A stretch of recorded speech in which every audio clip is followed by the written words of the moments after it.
KR Gold and Diamonds తరుగు తక్కువ బంగారం ఎక్కువ విజయవాడ బెంగళూరు మరియు వైజాగ్ బ్రాంచ్లలో. స్వామి సిద్ధయోగి గారు ప్రస్తుతం నాతో పాటు ఉన్నారు. హిమాలయాల్లో ఉన్నప్పుడు ఎలా ఉంటుంది? నిజంగా ప్రపంచానికి తెలియని వింత ఏమైనా ఉందా అసలు అక్కడ? మన భారతదేశానికి శిరసే హిమాలయం. గాల్లో తపస్సు చేసి పైకి చేసే వాళ్ళు అక్కడే కాదు, మన ఆంధ్రప్రదేశ్లో కూడా ఉన్నారు. మనకు కనపడరు అని మేము ప్రమాణాలతో నిరూపిస్తాం. ఈ హిమాలయస్లో ఉన్న చాలా మంది యోగులకు కానీ అఘోరీస్కి కానీ 600, 700, 800 సంవత్సరాలు కూడా బతికున్న వాళ్ళు ఉన్నారు అని చెప్తారు. నిజమా అండి అది అసలుకి? 100% నాతో వస్తే నేను చూపించడానికి సిద్ధంగా ఉన్నాను. ఇప్పుడు మా గురువు గారికి 280 సంవత్సరాలు, మీ గురువు గారికి 300 సంవత్సరాలు, ఒక అతనికి అమరయోగి అమర్నాథ్.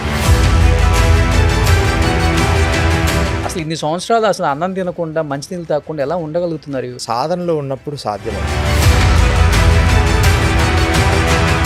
ఇప్పుడు ఈ స్టార్డమ్ తగ్గిన కొంతమంది సెలబ్రిటీస్ కానీ, పవర్లో లేని పొలిటీషియన్స్ కానీ ఎక్కువ హిమాలయాస్కి వచ్చి యోగుల చేత కానీ అఘోరుల చేత కానీ పెద్ద పెద్ద పూజలు చేయించుకుంటారు. మళ్ళీ వచ్చిన తర్వాత బౌన్స్ బ్యాక్ అవుతారు. ఇది చాలా వరకు జరిగింది, ఇది జరుగుతుంది, ఇప్పటికి చేస్తున్నారు పూజలు అంటారు. నిజమా అండి? 100%. అవి పేర్లు చెప్పలేను కానీ హీరోయిన్స్లో చాలా మంది శక్తి చేయించుకుంటారు. అది చాలా పవర్ఫుల్ వెపన్స్ అనమాట. అవి వేస్తే వాళ్ళు ఇంకా ఒక రేంజ్లో వెళ్ళిపోతారు. ఇప్పుడు పెద్ద పెద్ద వాళ్ళు పూజలు చేయించుకుంటే ఒక 100 కోట్లను ఇస్తారా ఒక పూజకి? ఒక పూజ పర్ఫెక్ట్గా చేయాలనుకుంటే నుంచి ఒక 50 lakhs వరకు ఇవ్వచ్చు. ఇంతకుముందు జ్యోతిష్యము మన పుట్టిన జన్మ నక్షత్రము లేకపోతే పుట్టిన తేదీ ప్రకారం చెప్పేవాళ్ళు. ఈ మధ్యకాలంలో కొంతమంది కేవలం వాయిస్ విని చెప్తున్నారంట. ఎవరైనా అలా చెప్పిన తర్వాత వాళ్ళ కష్టాన్ని మీరు తీర్చారా? నీ కష్టం కూడా తెలుసుకొని దాన్ని తీర్చగలిగితే నువ్వు చెప్పు. అది చేయరు. నేననేది ఏంటంటే అది చేయగలిగినప్పుడు నువ్వు చెప్పు. అఘోరులు కానీ లేకపోతే యోగులు కానీ చనిపోయినప్పుడు ఎలా బాడీని ఎలా క్రిమిషన్స్ చేస్తారు? నాలుక మడిచి ఇలా పైకి పెడతారు, కన్నులు ఇక్కడ పెడతారు, అప్పుడు ఇక్కడి నుంచి ప్రాణం వదిలేస్తాడు. ప్రాక్టికల్గా చెప్తాను. మగవాళ్ళు ఒంటి మీద అసలు బట్టలు లేకుండా నూలు పోగు లేకుండా స్నానం చేయకూడదు. స్నానం చేస్తే వచ్చే నష్టాలు కూడా చెప్పారు. ఏంటి అసలు దాన్ని? అది కట్టుకోకుండా చేస్తే వ్యాధులు వచ్చే ప్రమాదం ఉంది. రెండోది ఏంటంటే కొన్ని కర్మలు వస్తాయి. ఖచ్చితంగా అంగవస్త్రం లేకుండా స్నానం చేస్తే ధనాన్ని కోల్పోతారు. ధనముతో పాటు మానసిక సంతోషాన్ని కూడా కోల్పోతారు. ఒకసారి జుట్టు ఎన్ని సంవత్సరాల నుంచి అట్లా మీరు? 20 సంవత్సరాలు. ఈ పాదరస గుటిక స్వయంగా మూలికలతో తయారు చేస్తారు. ఇది ఉండడం వల్ల 100 కిలోమీటర్లు కూడా అతి సునాయాసంగా నడవగలరు. దొరడపక్షి గుడ్డుతో తయారు చేస్తాం మరలా దీన్ని. Hi, hello, welcome to Suman TV. నేను మీ రోషన్. దాదాపు 11 సంవత్సరాల వయసు ఉన్నప్పుడు ఆయన హిమాలయాల్లోకి వెళ్ళారనమాట. 11 సంవత్సరాలు ఉన్నప్పుడు హిమాలయాలకు వెళ్ళి దాదాపు 36 సంవత్సరాలు హిమాలయాలలో ఉండి తర్వాత ఇక్కడికి వచ్చారనమాట. ఆయన ఎవరో కాదు, స్వామి సిద్ధయోగి గారు ప్రస్తుతం నాతో పాటు ఉన్నారు.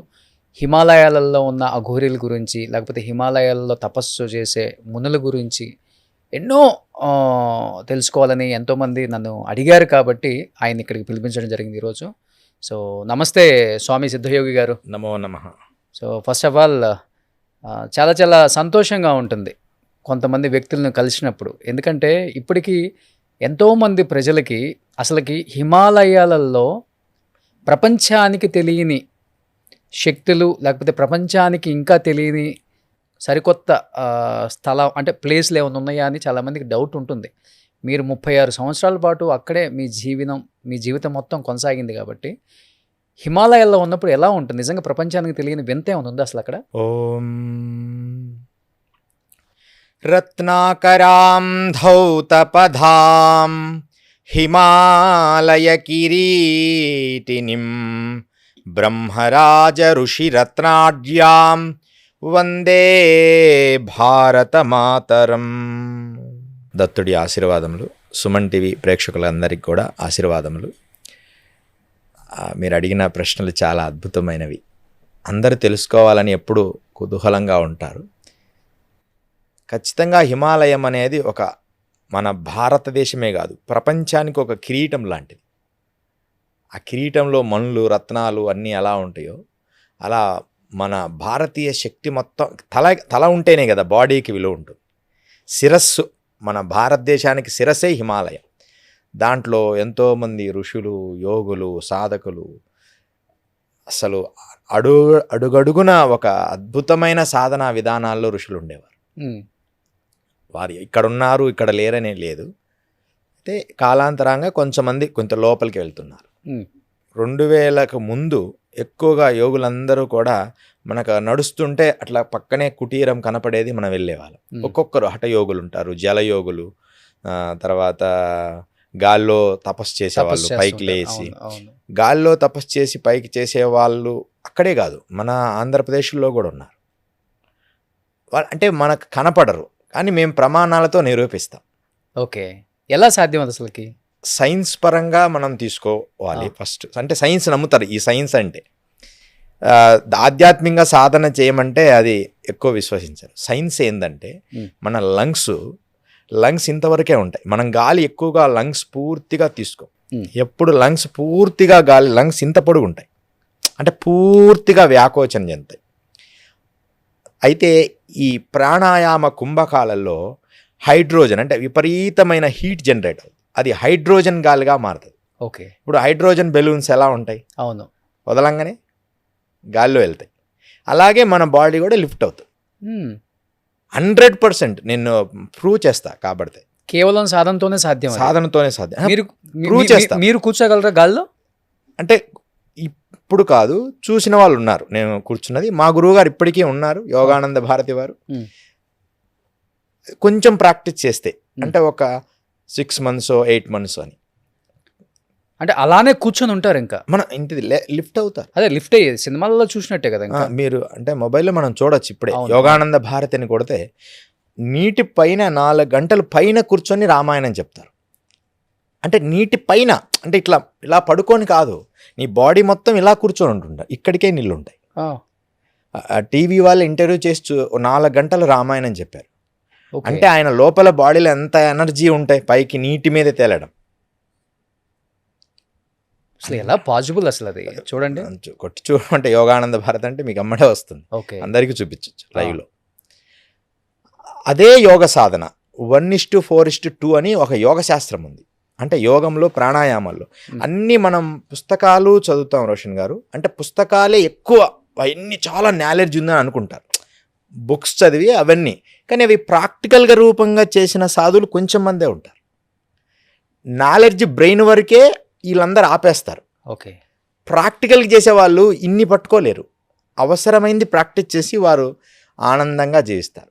కానీ సిద్ధయోగి గారు, మీకు 11 సంవత్సరాల వయసులో హిమాలయాలకు ఎందుకు వెళ్ళాలనిపించింది? అసలు మిమ్మల్ని ప్రేరేపించిన అంశం ఏంటి అసలుకి? పుట్టుకతోనే అది సీడేమో మనకు తెలియదు. వైదిక ధర్మాల్లోనే మేము జన్మ జరిగింది.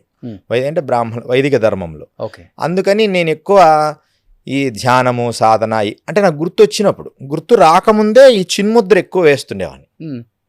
మీకు ఆ ఫొటోస్ మీకు చూపిస్తాను, ఈరోజు వెళ్ళేటప్పుడు చూపిస్తాను. అసలు ఈ చిన్ముద్ర అనేది వీడేది లేదు. ఎక్కడ కూర్చున్నా, స్కూల్లో కూర్చున్నా సరే, అదే కొంచెం స్కూల్కి వెళ్తాం కదా, ఎక్కడికి వెళ్ళినా తపస్సే. ఒకసారి చిన్న సంఘటన, చిన్నతనంలో ఆ చిన్న స్కూల్ అప్పుడంటే చెట్ల కిందే ఉండేవి. స్కూల్ అంటే పెద్ద బిల్డింగ్స్ తక్కువ ఉండేవి మన ఆ టైంలో. 85లో అప్పుడు ఆ కాలంలో చాలా తక్కువ ఇవన్నీ ఉండేవి. ఒక వేప చెట్టు పైకి వెళ్ళి ఇలా కూర్చోండి. ఆయన వచ్చి, గురువుగారు వచ్చి, ఏం చేస్తున్నావు అయ్యా అంటే, నేను తపస్సు చేస్తున్నా గురువుగారు అన్న. కరెక్ట్గా అప్పుడు 10వ ఏట పడి ఉంటుంది అంతే. అంటే చెట్ల మీద చేయకూడదు, ఒకవేళ కింద పడితే అమ్మ వాళ్ళు ఏమన్నా అంటారు కదా. చెట్ల మీద కూర్చొని చేసేవాళ్ళు. చెట్ల మీద కూర్చొని ఏదో అలా ఎవరు చూసినా ఇందే కూర్చొని, ఎవరన్నా అడిగితే ఏం చేస్తున్నావు అంటే, ఆ థాట్స్ ఎందుకు వస్తున్నాయో నాకు తెలియదు, కానీ నేను ఒక గుహల్లోకి వెళ్ళిపోవాలి అలా చెప్పేవాడిని. ఆ వయసులో ముద్దు మాటలు కూడా, ఆ గుహల్లో సాధన చేయాలి అని చెప్తుండేవాడిని. అసలు ఆ గుహలంటే తెలియదు. ఇలాంటి క్రమంలో 11వ సంవత్సరం వచ్చినప్పుడు నాకు ఒక విపరీతమైన స్పిరిచువల్ ఎనర్జీ పాస్ అయింది. ఇప్పుడు అప్పటికి ఈ టీవీలే కూడా లేవు, అసలు టీవీనే లేవు, టీవీలు సెల్ ఫోన్లు ఏం లేవు. ఒక స్పిరిచువల్ ఎనర్జీ పాస్ అయ్యి, అలాంటి పాస్ అయిన తర్వాత నేను అనుకోకుండా నా వాయిస్లో నుంచి ఒక ఇన్నర్లుగా ఒక మాటలు వస్తున్నాయి, నేను మంచు కొండల్లోకి వెళ్ళాలి అంటే. అసలు ఎవరున్నారా, నువ్వు ఎలా వెళ్తావు, విజయవాడ వెళ్ళడానికే చాలా కష్టము, నువ్వు ఒక్కడివి ఎలా వెళ్తావు, నేను వెళ్తా, హిమాలయస్కి వెళ్ళిపోతా, అక్కడ ఏదో ఉంది నన్ను పిలుస్తుంది, ఒక మంచు లింగం నన్ను పిలుస్తుంది అని క్లియర్గా చెప్పాను. రోషన్ గారు యథార్థము, మా తాతగారు ఆర్మీలో పనిచేసేవారు, అక్కడ నిజంగా మంచులింగం ఉంది అంటే ఆయన వచ్చాడు అప్పుడు సెలవుల్లో, అట్లా అక్కడ మంచులింగం ఉంది నాన్న నీకు ఎలా తెలుసు అని ఆయన ప్రత్యక్షంగా ఆయన అందరికీ చెప్పినాక వీళ్ళు నమ్మారు. అంటే పల్లెటూళ్ళల్లో అప్పుడు ఒక మంచులింగం ఉందని, అమర్నాథ్ మంచులింగం ఉంటుందని కూడా ఈ జనాలకు తెలియని రోజులు అవి. ఇది మన ఆంధ్రప్రదేశ్లో మీరు ఒకసారి ఆలోచిస్తే నేను చెప్పిన మాటలు అర్థమవుతాయి ప్రాక్టికల్గా. ఎవరో కొంచెం మందికి తప్ప అక్కడ అమర్నాథ్ యాత్ర ఉందని తెలియని రోజులు అవి. అప్పుడే నేను అక్కడికి వెళ్ళిపోవాలి అంటే, అక్కడ ఉంది కానీ నాన్న ఈ వయసులో నువ్వు వెళ్ళలేవు అని చెప్పారు. ఆ తర్వాత యజ్ఞోపవీతం వేశారు. యజ్ఞోపవీతం వేసి ఏదో కార్యక్రమం చేశారు క్రతువు. కరెక్ట్గా 6 months ఇట్లా బంధువుల ఇంటికి వెళ్తానని, అప్పట్లో వెళ్ళనిస్తారనమాట, ఆ బంధువుల ఇంటికి ఎవరితో వెళ్తానని చెప్పేసి అక్కడి నుంచి ఇక వెళ్ళిపోయారు. ఎలా, ఏ ట్రైన్ ఎక్కాలో తెలియదు, ఏం తెలియదు. ఎన్ని ట్రైన్లో మారాను, జబల్పూర్ దిగాను, తెలియదు. జబల్పూర్ పోయింది ఒక ట్రైన్ విజయవాడని, నేను కాశీ వెళ్ళాలండి అని చెప్పాను, ఒక ట్రైన్ ఎక్కించాడు, ఆ జబల్పూర్లో ఆగిపోయింది, టికెట్ లేదు. అక్కడి నుంచి మొగలిసరాయ్ అని ఒక ఊరుంది, మొగలిసరాయిలో అంటే మొగలిసరాయి కాశీ వెళ్ళిపోవచ్చు అంటారు, అసలు మొగలిసరాయ్ అంటే ఏందో తెలియదు, మొగలిసరాయిలో దిగడం. అక్కడి నుంచి వారణాసి దగ్గరే.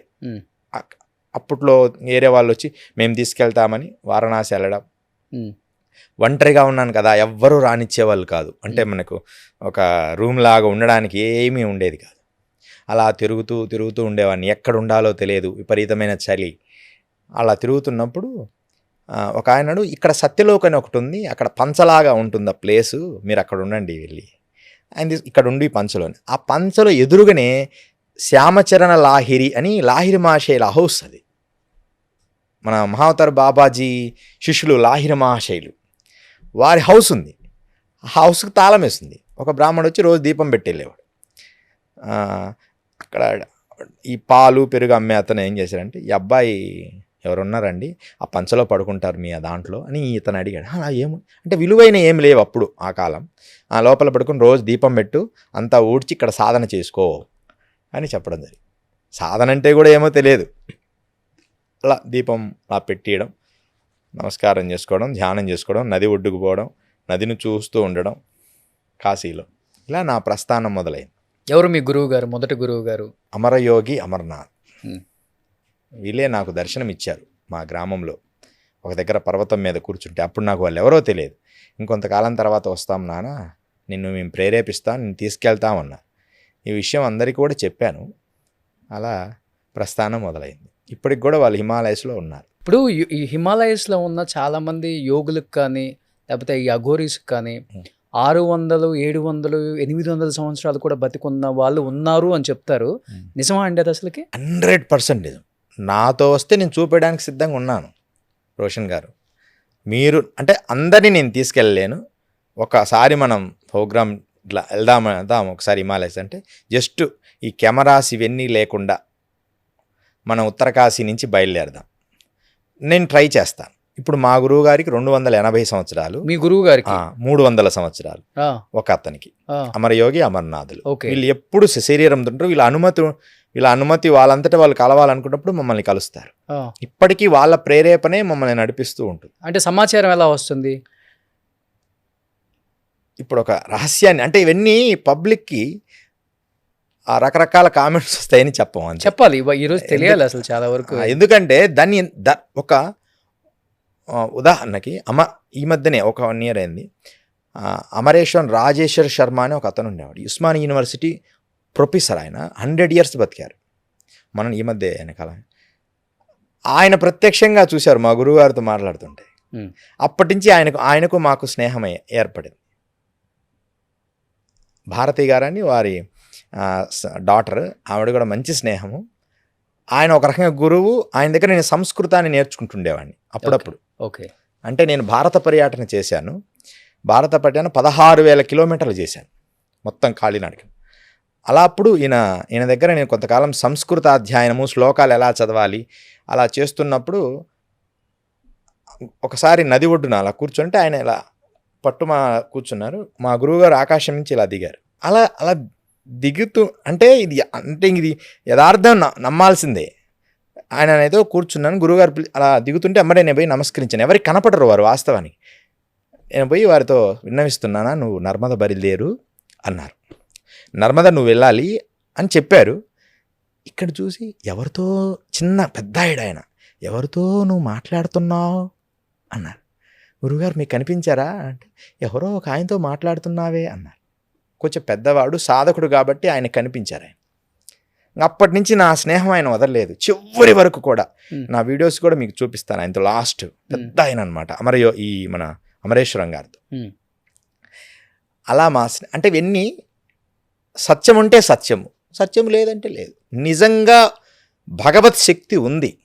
ఒకవేళ భగవత్ శక్తిని పక్కన పెట్టండి, ఒక మానవుడు ఒక దివ్యమైన శక్తిగా మారడానికి మన బాడీకి ఏదైనా సాధ్యమే. ఈ కంప్యూటర్ ప్రపంచ అతీతంగా ఏదైనా సాధ్యమే. అది యథార్థం. మనిషికి ఆహారం, మంచినీళ్ళు చాలా ఇంపార్టెంట్. అవి లేకుండా 300-400 సంవత్సరాలు మీ గురువులు ఇప్పటికీ బతికుండి తపస్సు చేస్తున్నారు అంటే ఎవరు అన్నారు ఇంత గుళికలు అంటే ఏంటండి, దేని నుంచి తయారు చేస్తారు అవి? అంటే అవి వేసుకోవటం వల్ల శక్తి ఏమొస్తుంది? అసలు ఇన్ని సంవత్సరాలు అసలు అన్నం తినకుండా మంచినీళ్ళు తాగకుండా ఎలా ఉండగలుగుతున్నారు? సాధనలో ఉన్నప్పుడు సాధ్యమవుతాయి. అది నేను కూడా అనుభవించాను కాబట్టి పరిపూర్ణ సాధన, డెడికేటెడ్గా. అయితే ఈ సాధన అనేది ఆత్మపరంగా, దైవపరంగా విశ్వసిస్తే నిజం. అయినా మన బాడీ ఎంత గొప్పదంటే మనము దానికి కనెక్ట్ కావాలి. మన బాడీకి కనెక్ట్ కావాలి. దాన్ని పంచకోశములు అంటారు. అన్నమయ, ప్రాణమయ, మనోమయ, విజ్ఞానమయ, ఆనందమయ కోశాలు. ఇవి స్పష్టంగా వాడితే నేను నిరూపిస్తాను అంటున్నా. స్పష్టంగా వాడితే మనం ఒక 5 రోజులు 3 రోజులు ముందు స్టార్ట్ అవుతుంది. మనం భౌతికమైన అంటే ఎక్కువ శ్రమతో కూడిన పనులు లేకుండా మాట్లాడడానికి శక్తి ఉంటుంది, మౌనంగా ఉండొచ్చు. వీటిని శుద్ధంగా చేసుకోగలగాలి. వాటికి మనం చేయాల్సిందంటే మంచి ఆహారం తీసుకోవాలి. తీసుకున్నప్పుడు అలా తీసుకుంటున్నప్పుడు అన్నీ శుభ్రపడినప్పుడు నీకు ఇంకా ఆహారం, ఫుడ్ అవసరం రాదు. కొద్ది రోజుల తర్వాత ఎనర్జీగా మారిపోతుంది. అసలు అఘోరీలు అన్నం తినరా, మంచినీళ్ళు తాగరా? ఎందుకు తాగరు? తాగుతారు. అన్నం తింటారు, మంచినీళ్ళు తాగుతారు. కానీ వారికి తినాలనిపించినప్పుడే తింటారు, తాగాలి ఇచ్చినప్పుడే తాగుతారు. ఎక్కడి నుంచి వస్తుంది ఫుడ్ అక్కడ హిమాలయాల్లో? ఏది దొరికితే అది. ఇప్పుడు బాగా దొరుకుతుంది రోషన్ గారు. అప్పుడు కష్టం, కానీ అప్పుడు ఎప్పుడో ఒక్కసారి దొరుకుతుంది. యాపిల్ పండ్లు తింటాం. నేనైతే చాలా రోజులు యాపిల్స్ తిని యాపిల్స్తోనే ఉన్నాను. యాపిల్స్ తీసుకొచ్చుకోవడం, అక్కడ మన అన్ని యాపిల్స్ సెట్లే ఉంటాయి. పైన మంచుకొండలు అక్కడ ఉండవు. మనకి గంగోత్రి వరకు యాపిల్ చెట్లు ఉంటాయి. ఆ తర్వాత యాపిల్ చెట్లు ఉండవు. మనం ఏదైనా స్టోర్ చేసుకొని, మేము ఎలా చేశానంటే అక్కడ నేను మాత్రం కొన్ని రోజులు ఎండిపోయిన రొట్టెలను ట్రావెల్ చేశాను. నేను వారి దగ్గరికి వెళ్ళినప్పుడు మాత్రం వారు ఆహారం తినేటట్టుగా నాకేం కనిపించలేదు. వాళ్ళు మనం పెడితే తింటారుగా, లేకపోతే తపస్సులో ఉంటారు. వాళ్ళు తిన్నట్టుగా నేను ఎప్పుడు గమనించలేదు. ఎప్పుడు తినకపోయినా ఉంటారు, తినగలిగితే తింటారు. ఇది ఎలా సాధ్యమైందని ఒక కథ చెప్తా. మనం దరాస్ అంటే ఉత్తర కాశీ వెళ్ళేటప్పుడు దరాస్ అని ఒక ప్లేస్ వస్తుంది హిమాలయస్లో. అక్కడ గంగాదాస్ త్యాగి అని ఒక మహాసిద్ధ పురుషుడు ఉండేవారు. ఆయన పేరు గంగాదాస్ త్యాగి. వారు రోజు రాత్రి 11 గంటలకు పర్వత లోయల్లో నుంచి బయటకు వస్తారు ఆశ్రమానికి. తర్వాత తెల్లవారుజామున 6-7 గంటలకు మళ్ళీ లోపలికి వెళ్ళిపోతారు. ఇంకా మరుసటి రోజు రాత్రి మళ్ళీ 11 గంటలకు వస్తారు కుటీరంకి. ఎప్పుడు వారు తపస్సులో ఉంటారు. అంతసేపు ఉన్నాను నేను చూశాను, కానీ వారు భోజనం కానీ ఆహారం కానీ తిననట్టు నేను చూడలేదు. ఒకసారి మాత్రం వారు గంజాయి తాగారు. అంటే ఇలా చిలుం పీల్చారు. నాకు కూడా ఇచ్చారు. నాకు అవి అలవాట్లేదు. ఓ నమస్కారం చేసుకుని పక్కన వాళ్ళకి ఇచ్చాను. మహారాజ్ వచ్చినాయి అంటే మేము బాధపడాల్సిన పని లేదు, తీసుకోవాల్సిన పని లేదులే అన్నారు. మరి ఎలా సాధ్యమవుద్ది?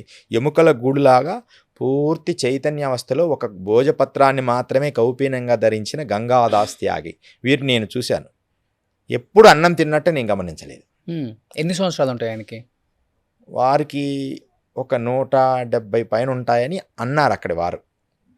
100 పైనే ఉంటాయని వారు అన్నారు.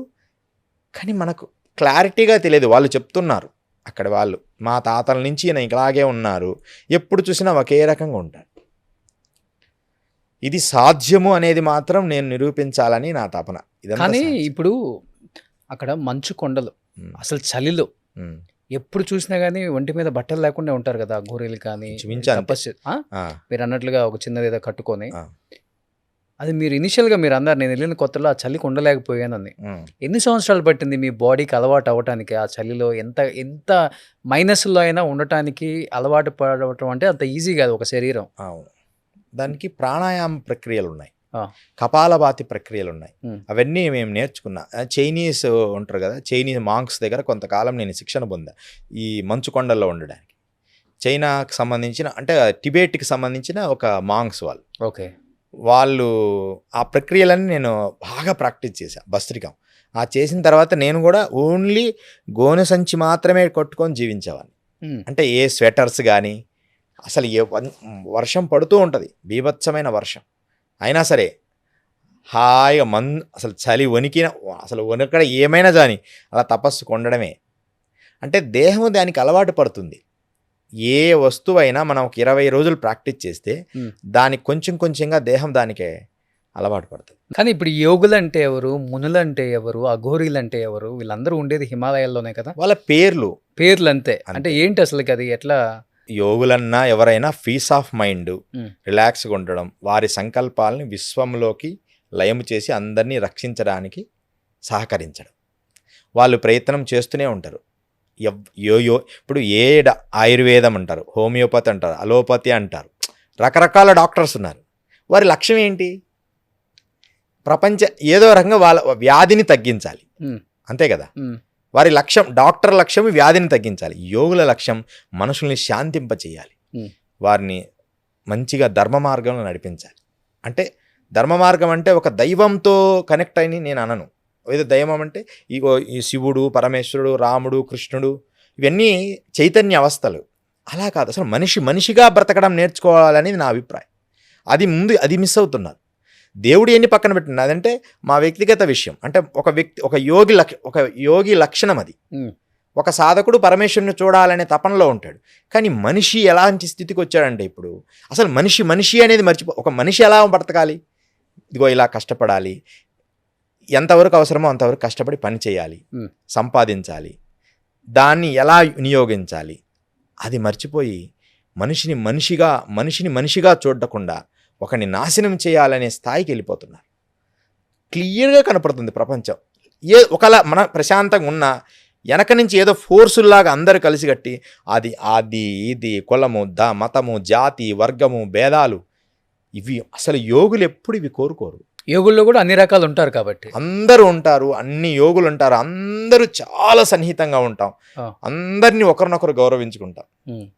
ఎంత గౌరవించుకుంటామనేది నా మనస్సాక్షి తెలుసు. ఒకసారి నేను కాళీ యోగిని దర్శించడానికి వెళ్ళాను ఒక దగ్గర. ఆయన దర్శించడానికి వెళ్ళినప్పుడు అసలు ఆయన దగ్గర ఏ పదార్థాలు లేవు. అంటే వండర్స్ అని అడిగావు కదా, వాళ్ళు ఎంత ప్రేమ, వాళ్ళ శక్తిని వాడాల్సిన అవసరం లేదు అక్కడ. నిజంగా మీరు అంటే విషయాన్ని చెప్పడానికి రహస్యాన్ని చెప్తున్నాను. అంతకు ముందు రోజు మధ్యాహ్నం తీసుకున్న ఆహారమే నేను కొంచెం తీసుకుంటాను, నేను కూడా లైట్గా, చాలా లిమిటెడ్గా. ఆ పర్వతం ఎక్కాను. గురువుగారు, ఎందుకు వచ్చావండి బాబు ఇక్కడికి, ఏముంది ఇక్కడ అన్నారు ఆయన. కాదండి, మిమ్మల్ని చూడాలనిపించింది, అందరూ చెప్పారు ఇట్లా మహాసిద్ధ పురుషులు మీరు, ఇక్కడ కొండజాతి వాళ్ళు చెప్పారు అని చెప్పి నడుస్తూ అక్కడికి వెళ్ళడం జరిగింది.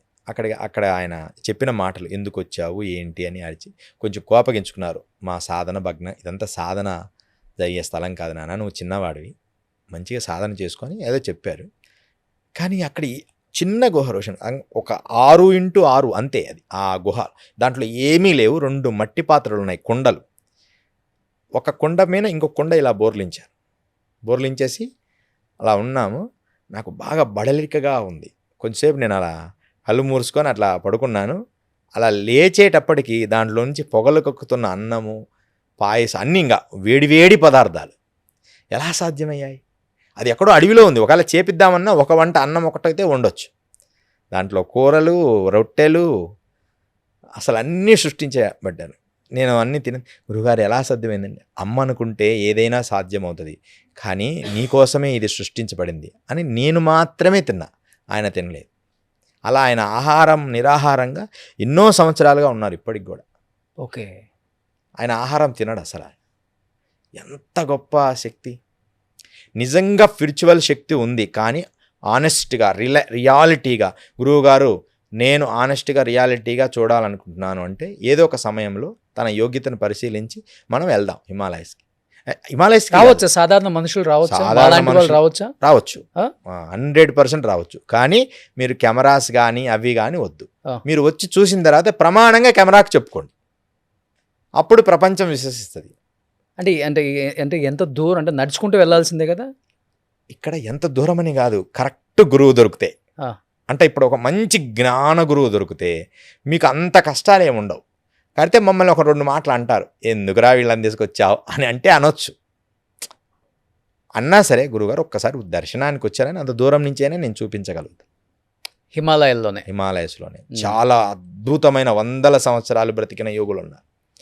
అయితే ఇప్పుడు ఏమైందంటే 10 కిలోమీటర్ల దూరంలో ఉన్న యోగులు 20-30 కిలోమీటర్ల దూరంలో వెళ్ళారు, లోపలికి వెళ్ళిపోతున్నారు, ఇంకా వెళ్ళిపోయారు.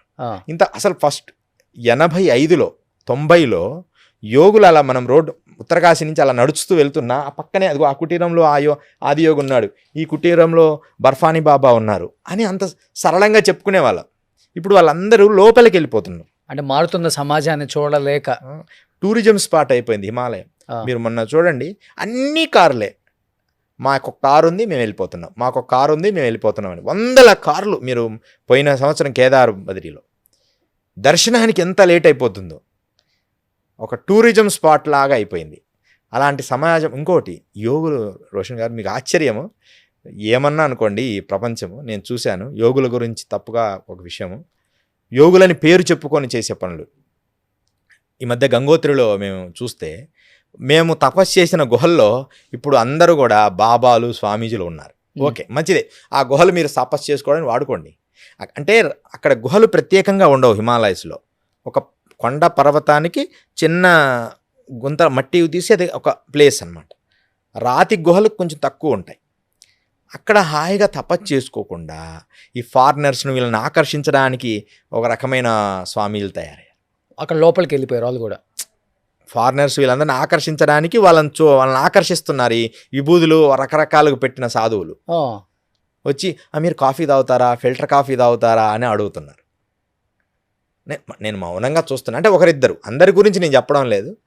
అసలు ఆ స్థలానికి వెళ్ళి తపస్సు చేయడానికి, కానీ వాళ్ళు వచ్చిన వాళ్ళకి నువ్వు ఫిల్టర్ కాఫీలు వేయడానికి కాదు కదా నువ్వు యోగి అనిపించుకునేది. అంటే అలాంటి యోగులు తయారయ్యారు ఈ టెక్నాలజీ రావడం వల్ల. సెల్ ఫోన్ వచ్చిన తర్వాత చాలా మార్పు జరిగింది. వారి కళ్ళల్లో దివ్య తేజస్సు లేనే లేదు. రోజు నిత్యం లేసి గాయత్రి మంత్ర అనుష్ఠానం చేసి 1,00,000 జపం చేసి ఎంత నిష్టగల చూడంగానే పద్మాలు వికసించిన దివ్య చైతన్యం, న్యాచురల్ చైతన్యం, ఆర్భాటము హంగులు లేని చైతన్యం ఎంత అద్భుతంగా ఉండేది. ఈరోజు అది లేదు. జస్ట్ యోగిలాగా ఇంగ్లీష్ మాట్లాడతారు, హిందీ మాట్లాడతారు, అదేదో గ్రేట్ అనుకుంటారు ఇంగ్లీష్ మాట్లాడితే.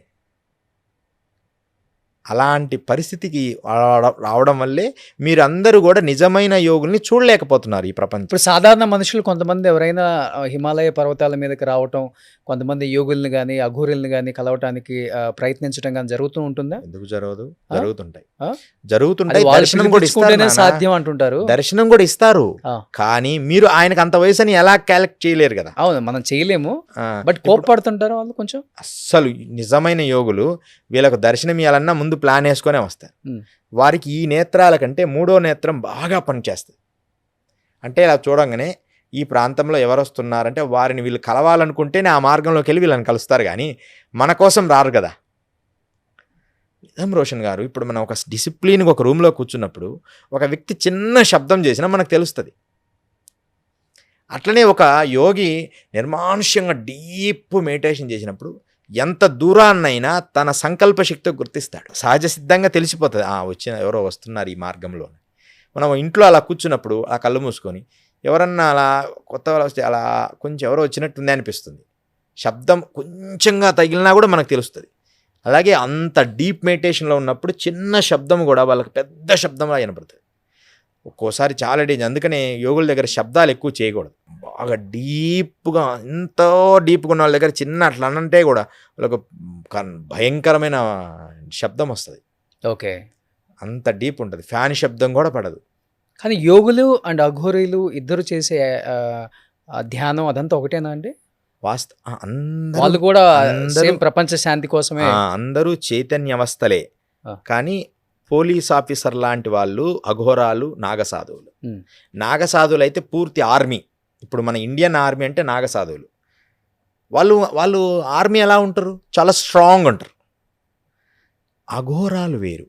అఘోరాలు సాంప్రదాయబద్ధంగా వచ్చిన వాళ్ళు. మత్స్యేంద్రనాథుడు నుంచి గోరక్షనాథుడు నుంచి వరుసగా ఇలా పరంపర కొనసాగుతూ వచ్చిన వారు అఘోరాలు. వాళ్ళ విధానం వేరుంటుంది. వాళ్ళది ఎలా ఉంటుంది అసలుకి? వాళ్ళది మాత్రం అంటే అన్నిటిలో కూడా వివాహాలు ఉంటాయి. నాగసాధువులు ఉంటాయి, అఘోరాల్లో ఉంటాయి. చేసుకోపో కానీ చేసుకున్న తర్వాత 5 స్టెప్స్ ఉంటాయి. దానికి మొదట ఒక రుద్రాక్ష వేస్తాడు, తర్వాత 2వ స్టెప్లో 2వ రుద్రాక్ష వేస్తారు. అంటే రూల్స్ పెట్టి. కానీ ఆ రూల్స్ ఇప్పుడు ఎవరు పాటించడం లేదు. ఓన్లీ మొదట అఘోర అయిపోగానే నేను అఘోర అయిపోయా అని చెప్పి విభూతి పెట్టుకోవడం, అఘోరి అయిపోవడం. ఏదనంటే నేను అఘోరిని అంటారు. అఘోరి అంటే వేషం వేసుకొని ఏదో కొద్దిగా సాధన చేశామని చెప్పి, లేకపోతే ఏదో ఇంటర్వ్యూస్ ఇలాంటి వాటిల్లో అఘోరాలు కాలేరు. దానికి చాలా డిసిప్లిన్ చాలా అవసరం. ఆ డిసిప్లిన్ మాటల వరకే పరిమితం కాకుండా రియాలిటీలో కూడా ఉండగలిగితే వాడు అఘోర అవుతాడు. కానీ వాళ్ళు మాటల పనికే పరిమితం. అఘోర అంటే చక్కగా మందు తాగాలి, మాంసం తినాలి, శ్మశానంలో ఉండాలి, ఇవే అనుకుంటుంటారు. ఇది కరెక్ట్ కాదు. ఎందుకు ఉండాలి? నువ్వు లోపల ఇది కరెక్ట్గా లేదు. నిజంగా అది ఎందుకు వాడతారంటే భైరవ తంత్రములో ఒక భాగాలవి. వాటికి నైవేద్యం పెట్టినప్పుడు వాడతాం అంతే. ఇంకా రోజు అదే పనిగా తీసుకురాండి. ఇట్లాంటి అఘోరాలు ఎక్కువ అయిపోయారు. కొంతమంది ఫేక్గా ఉండేవాళ్ళు. అవన్నీ ఉన్నాయి, కానీ ఎంతవరకు వాడాలి? లిమిటెడ్గా. ఇప్పుడు మనం వాటర్ ఉంది. వాటర్ కూడా మితిమీరి ప్రవహిస్తే ప్రళయం వస్తుంది. దాన్ని కొంచెం తాగితే మన దేహం ఇబ్బంది అవుతుంది. మనకు వాటర్ మార్నింగ్ లేచినప్పుడు కొంచెం తాగాలి, ఒక 1/2 లీటర్. తర్వాత మళ్ళీ గ్యాప్ ఇచ్చాలి. అంటే అలాగే యోగి ఎప్పుడు ఏది ఎంత అవసరమో చేయడమే. అఘోరి కానీ, సాధువులు కానీ, యోగులు కానీ, తపస్సులు కానీ వాళ్ళకి ఇచ్చిన లిమిట్లోకి చేయగలిగితే వాళ్ళు యోగులు, అఘోరాలు అవుతారు. వాళ్ళు ముగ్గురు కలిసే ఉంటారు అక్కడ హిమాలయాల్లో? అందరూ కలిసి ఉంటారు. నాగసాధువులు, అఘోరీస్ అందరూ కలిసి ఉంటారు. ఒకరినొకరు భలే రెస్పెక్ట్ ఇచ్చుకుంటారు. అంటే ఒకే దగ్గర ఉండరు. ఇప్పుడు కాళీ కంబాళిలో ఒకరు ఉంటారు. తర్వాత రామానంద సేవాసనంలో కొంతమంది ఉంటారు. తర్వాత ఇంకో ఒక్కొక్క అఖాడాస్లా ఒక్కొక్క డిఫరెంట్ ఉంటాయి. వాళ్ళ ప్లేసుల్లో వాళ్ళు ఉంటారు. కానీ ఎవరి ప్లేసుల్లో ఎవరైనా పోయి ఉండొచ్చు. ఇప్పుడు బర్ఫానీ బాబా కేదార్లో మనం వెళ్ళొచ్చు, మీకు చూపిస్తా. మనం ఎన్ని రోజులైనా ఉండొచ్చు అక్కడ. 6 నెలలు ఓపెన్ చేస్తే 6 నెలలు కూడా మనం ఆయన దగ్గర ఉండొచ్చు. చక్కగా మనకు ఉదయాన్నే అంత ఆహారము, అంత టీ అది ఇస్తారు. తపస్సు చేసుకోండి. అలా కాదు, భిక్షాటన చేయాలి, డబ్బు సంపాదించాలనే విషయంలో ఉన్న వాళ్ళు అఘోరాలు ఎలా అవుతారు? వేషానికి అఘోరం అనేది ధన సంపాదన కోసం కాదు. వచ్చేటప్పుడు రాని ఒకవేళ నిజంగా వస్తే తీసుకోవచ్చు. ఎందుకంటే భిక్షం తీసుకోకపోతే ముందు నడవలేడు. కానీ ఇది ఎంత అవసరమో అంత తీసుకో. కానీ నేను విన్నాను, ఇప్పుడు ఈ స్టార్డమ్ తగ్గిన కొంతమంది సెలబ్రిటీస్ కానీ, పవర్లో లేని పొలిటీషియన్స్ కానీ, లేకపోతే బిజినెస్లో అపజయాలు వచ్చిన వాళ్ళు కానీ ఎక్కువ హిమాలయాస్కి వచ్చి యోగుల చేత కానీ, అఘోరుల చేత కానీ పెద్ద పెద్ద పూజలు చేయించుకుంటారు. మళ్ళీ వచ్చిన తర్వాత వాళ్ళు బౌన్స్ బ్యాక్ అవుతారు. ఇది చాలా వరకు జరిగింది, ఇది జరుగుతుంది, ఇప్పటికీ చేస్తున్నారు పూజలు అంటారు. నిజమా అండి? 100% నిజం. అలాంటి మా జీవితాల్లో కూడా చేసాం అట్లా. అవి పేర్లు చెప్పలేను కానీ. హీరోలకు చేశారా, పొలిటీషియన్స్కి చేశారా? చేశాను. హీరోయిన్లకు చేసాం, పెద్దవాళ్ళకి చాలా చాలా పెద్దవాళ్ళకి చేసాం, పొలిటీషియన్కి చేసాం. కానీ మేము ముఖ్యమంత్రి స్థాయి వ్యక్తులు కూడా వస్తారు అక్కడికి? ముఖ్యమంత్రి స్థాయి వ్యక్తులు కూడా వస్తారా? ముఖ్యమంత్రి స్థాయి వ్యక్తులు కాదులే కానీ హర్యానా రాష్ట్రానికి సంబంధించిన పెద్దవాళ్ళు, అడిషనల్ సెక్రటరీ హర్యానా రాష్ట్రానికి సంబంధించిన వాళ్ళకు చేశాం. హర్యానా రాష్ట్రం మహేష్ అని హీరో ఉన్నాడు, హర్యానా రాష్ట్రం హీరో. ఆ. అతను ఎప్పుడు మా పరిధిలో చాలా చేపించుకున్నారు. మన తెలుగు వాళ్ళు కూడా వస్తుంటారా? తమిళ్, తెలుగు తెలుగు కొంచెం తక్కువ.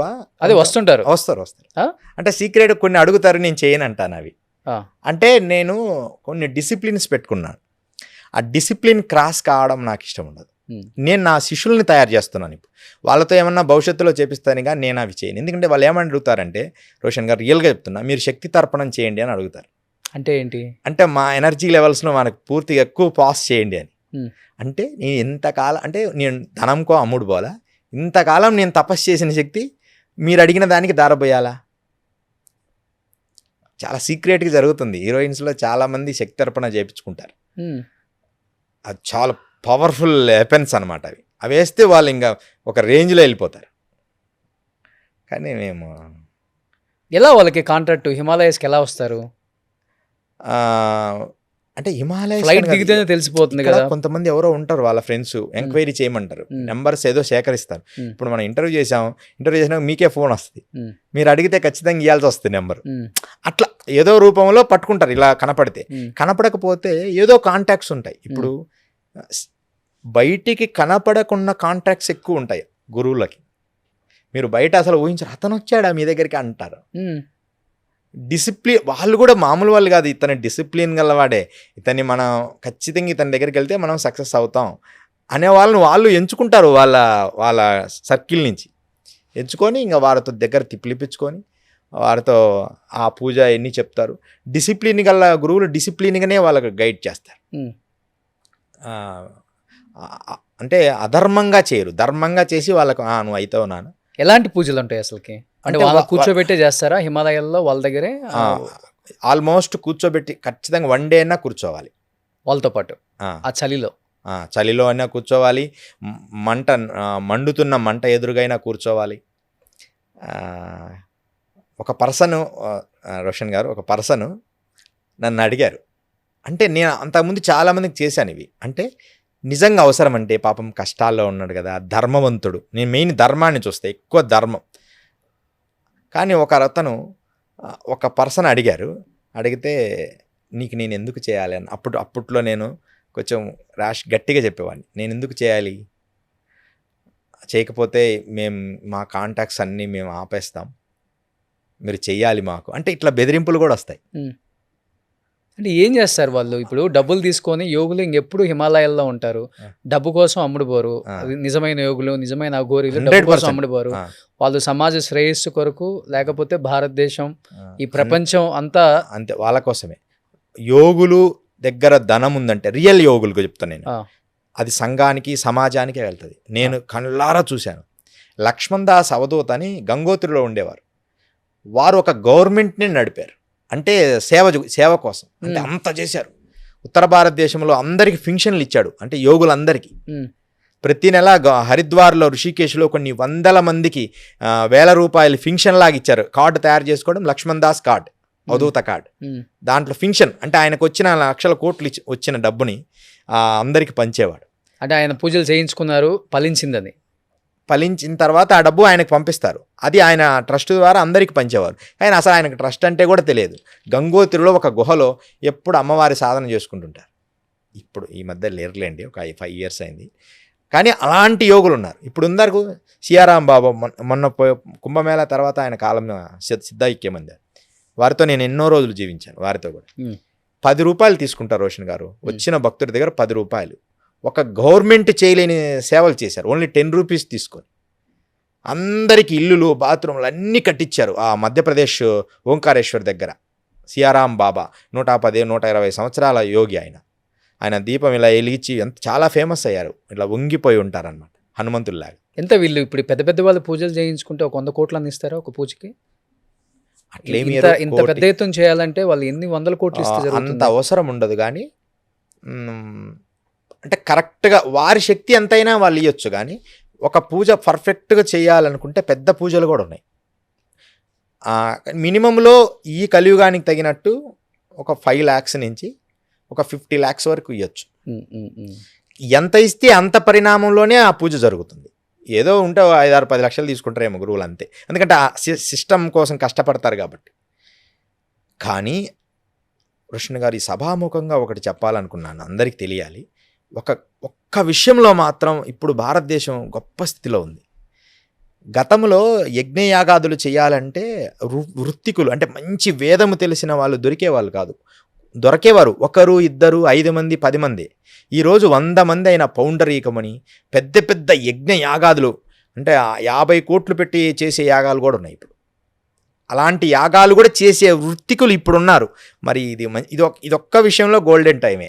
ఓకే, ఇదొక్క విషయంలోనే. ఎందుకంటే వృత్తికులు అలాంటి వాళ్ళు గతంలో మాకు అప్పుడు ఉండేవారు కాదు. 2000 ముందు ఒక 20 మంది 10 మంది అంతే. ఇప్పుడు 100 మంది అయినా సరే పర్ఫెక్ట్గా వేదాధ్యయనము చేసి మనస్ఫూర్తిగా యజ్ఞం చేసి వ్యామోహము లేకుండా చేసే పూజారులు ఇప్పుడు ఉన్నారు. ఏది ఈ వేదం నేర్చుకున్న వాళ్ళు. పురోహితులు కాదు, వారు వేరే, వాళ్ళు మామూలుగా పెళ్ళిళ్ళు అవి చేస్తుంటారు. వీళ్ళు ఇది కూడా చేస్తారు. కానీ వేదం అంత గొప్పగా నేర్చుకున్న వాళ్ళు ఇప్పుడున్నారు. ఎంత గొప్ప విషయం. మనం పౌండరీకం చేయాలంటే మనకు గతంలో ఎంతో కష్టం. ఇప్పుడు అలా కాదు, కరెక్ట్గా దొరుకుతారు. మనం అమౌంట్ మనం కొంచెం ఇంకోటి మనం ధనం సమకూర్చినా వాళ్ళు చేయమనగానే చేయరు. నిజంగా అవసరమా, ఇది చేద్దామా ఈ యజ్ఞము, అలాంటి గొప్ప విషయంలో ఇప్పుడు గొప్ప వాళ్ళు ఉన్నారు. ఇంకొకటి సిద్ధియోగ్ గారు, ఇప్పుడు అంత చలిలో మైనస్లో ఉంటారు కదా హిమాలయస్లో. మామూలుగా నేను చూసిన ఆ గురూస్ కానీ యోగులు కానీ ఒంటి మీద బట్టలు ఉండవు. అవును, ఒంటి నిండా విభూతి పూసుకుంటారు. ఏదన్నా రీజన్ ఉందా అలా విభూతి పూసుకోవడానికి? అలా బట్టలు లేకుండా ఉంటారు అందరు అక్కడ? 100%. ఇప్పుడు మేము కూడా కౌపీనముతోనే ఒక 6 సంవత్సరాలు తిరిగాను. కౌపీనమే మంచుకొండల్లో గ్లేషియర్స్లో నడిచేవాడిని. అసలు ఏమీ లేకుండా, చెప్పులు లేకుండా. అందరూ మీరు గడ్డ కడితే కాళ్ళు తీసేస్తారు, గడ్డ కడతాయి, మీరు ఇబ్బంది పడతారని నన్ను ఎప్పుడు అంటుంటారు. ఒకసారి నడుస్తున్నప్పుడు అనుకోకుండా ఒక 2 షూలు కనిపించాయి. ఆర్మీ వాళ్ళు తెగిపోతే వదిలేశారు. అవి దానికి పురుకోసలు చుట్టుకొని దారం చుట్టుకొని గ్లేషియర్స్లో నడవడం జరిగింది. ఖచ్చితంగా నీ అంటే పరిపూర్ణమైన ఆర్తి, దానితో పాటు ప్రాణాయామము, యోగా పరిపూర్ణంగా దేహంలో ఉంటే నీకు ఎలాంటి మంచు ఏమి చేయలేదు. నార్మల్గా మనం ఉండే క్లైమేట్లో ఉన్న ఫీలింగే ఉంటుంది, బాడీకి హాయిగా ఉంటుంది. మొదట కొద్ది రోజులు మాత్రమే నిన్ను డిస్టర్బ్ చేస్తుంది, ఒక 3 నెలలు. అందుకనే మేము ఏం చేస్తామంటే హిమాలయాలో డైరెక్ట్గా మంచుకొండల్లోకి వెళ్ళాం. ఉత్తరకాశీలో 1 నెల ఉంటాం, గంగోత్రి పోయిన తర్వాత 1 నెల ఉంటాం. అక్కడి నుంచి 15 రోజులు ఉత్తర తపోవన గోముఖ్ వెళ్ళి అక్కడి నుంచి ఇక 10 రోజుల తర్వాత ఇక కంప్లీట్ మంచుకొండలో నడుస్తాం. అంటే బాడీని స్టేజీల వారుగా డెవలప్ చేస్తాం. కొంతమంది యోగులు చెప్తుంటారు మగవాళ్ళు ఒంటి మీద అసలు బట్టలు లేకుండా, నూలు పోగు లేకుండా స్నానం చేయకూడదు, స్నానం చేస్తే వచ్చే నష్టాలు కూడా చెప్పారు. అవును. ఏంటి అసలు దానికి ఏదన్నా ఉందా, హిస్టరీ ఏమన్నా ఉందా? అది ధర్మము చాలా గొప్పది రోషన్ గారు. మన ధర్మము చాలా అంటే అది చాలా పెద్దది, చాలా గొప్పది. అందుకని ఇప్పుడు నేను అవధూత స్థితిలో ఉన్నా అనుకో, నాకు ఏ కౌపీనం కూడా అవసరం లేదు. నేను నదిలో డైరెక్ట్గా స్నానం చేయొచ్చు. ఒక గృహస్థుడు అలా చేయకూడదు. ఓకే, యోగులు ఏమీ లేకుండా కూడా స్నానం చేయొచ్చు. అఘోరాలు యోగులు, ఇప్పుడు మన అఘోరాలు యోగులు మన కుంభలో మేము అన్నీ ఏం లేకుండే కదా స్నానం చేసేది. అంటే మామూలుగా వెళ్ళినప్పుడు సాధువులు. కానీ గృహస్థులు అలా చేయకూడదు. అంటే ఒక కుటుంబపరమైన ఆలోచన విధిలో ఉన్నోళ్ళు చేయకూడదు. గురువు ఆదేశిస్తే కౌపీనం ఒకటి ధరిస్తారు వివాహమైన గురువుల్లో. కొంతమంది ఇప్పుడు అఘోరాల్లో చాలామందికి వివాహాలైనవి. 100% అఘోరాకి వివాహం చేసుకుంటారు, ఒక స్త్రీ ఉంటుంది. ఎందుకంటే ఆ పూజకి క్రతువు సిద్ధించాలి. అందరు చెప్తున్నది అవాస్తవాలు కూడా ఉన్నాయి. కానీ తనంత దాన్ని సింగిల్గా ఉంటానంటే ఏమనేది ఏం లేదు. కానీ దానికి ధర్మం కోసమైతే, శాస్త్రం కోసమైతే వాళ్ళు ఆచరిస్తారు. ఒకరు అలా ఆచరించి ఉండాలి. అప్పుడే ఆ క్రతువు సిద్ధిస్తుంది. మనం చేసే యజ్ఞము మన శిష్యులకు వస్తుంది. కానీ ఇప్పుడు టెక్నాలజీ ఎలా మారిపోతుందో మనుషులు కూడా అలానే మారిపోతున్నారు.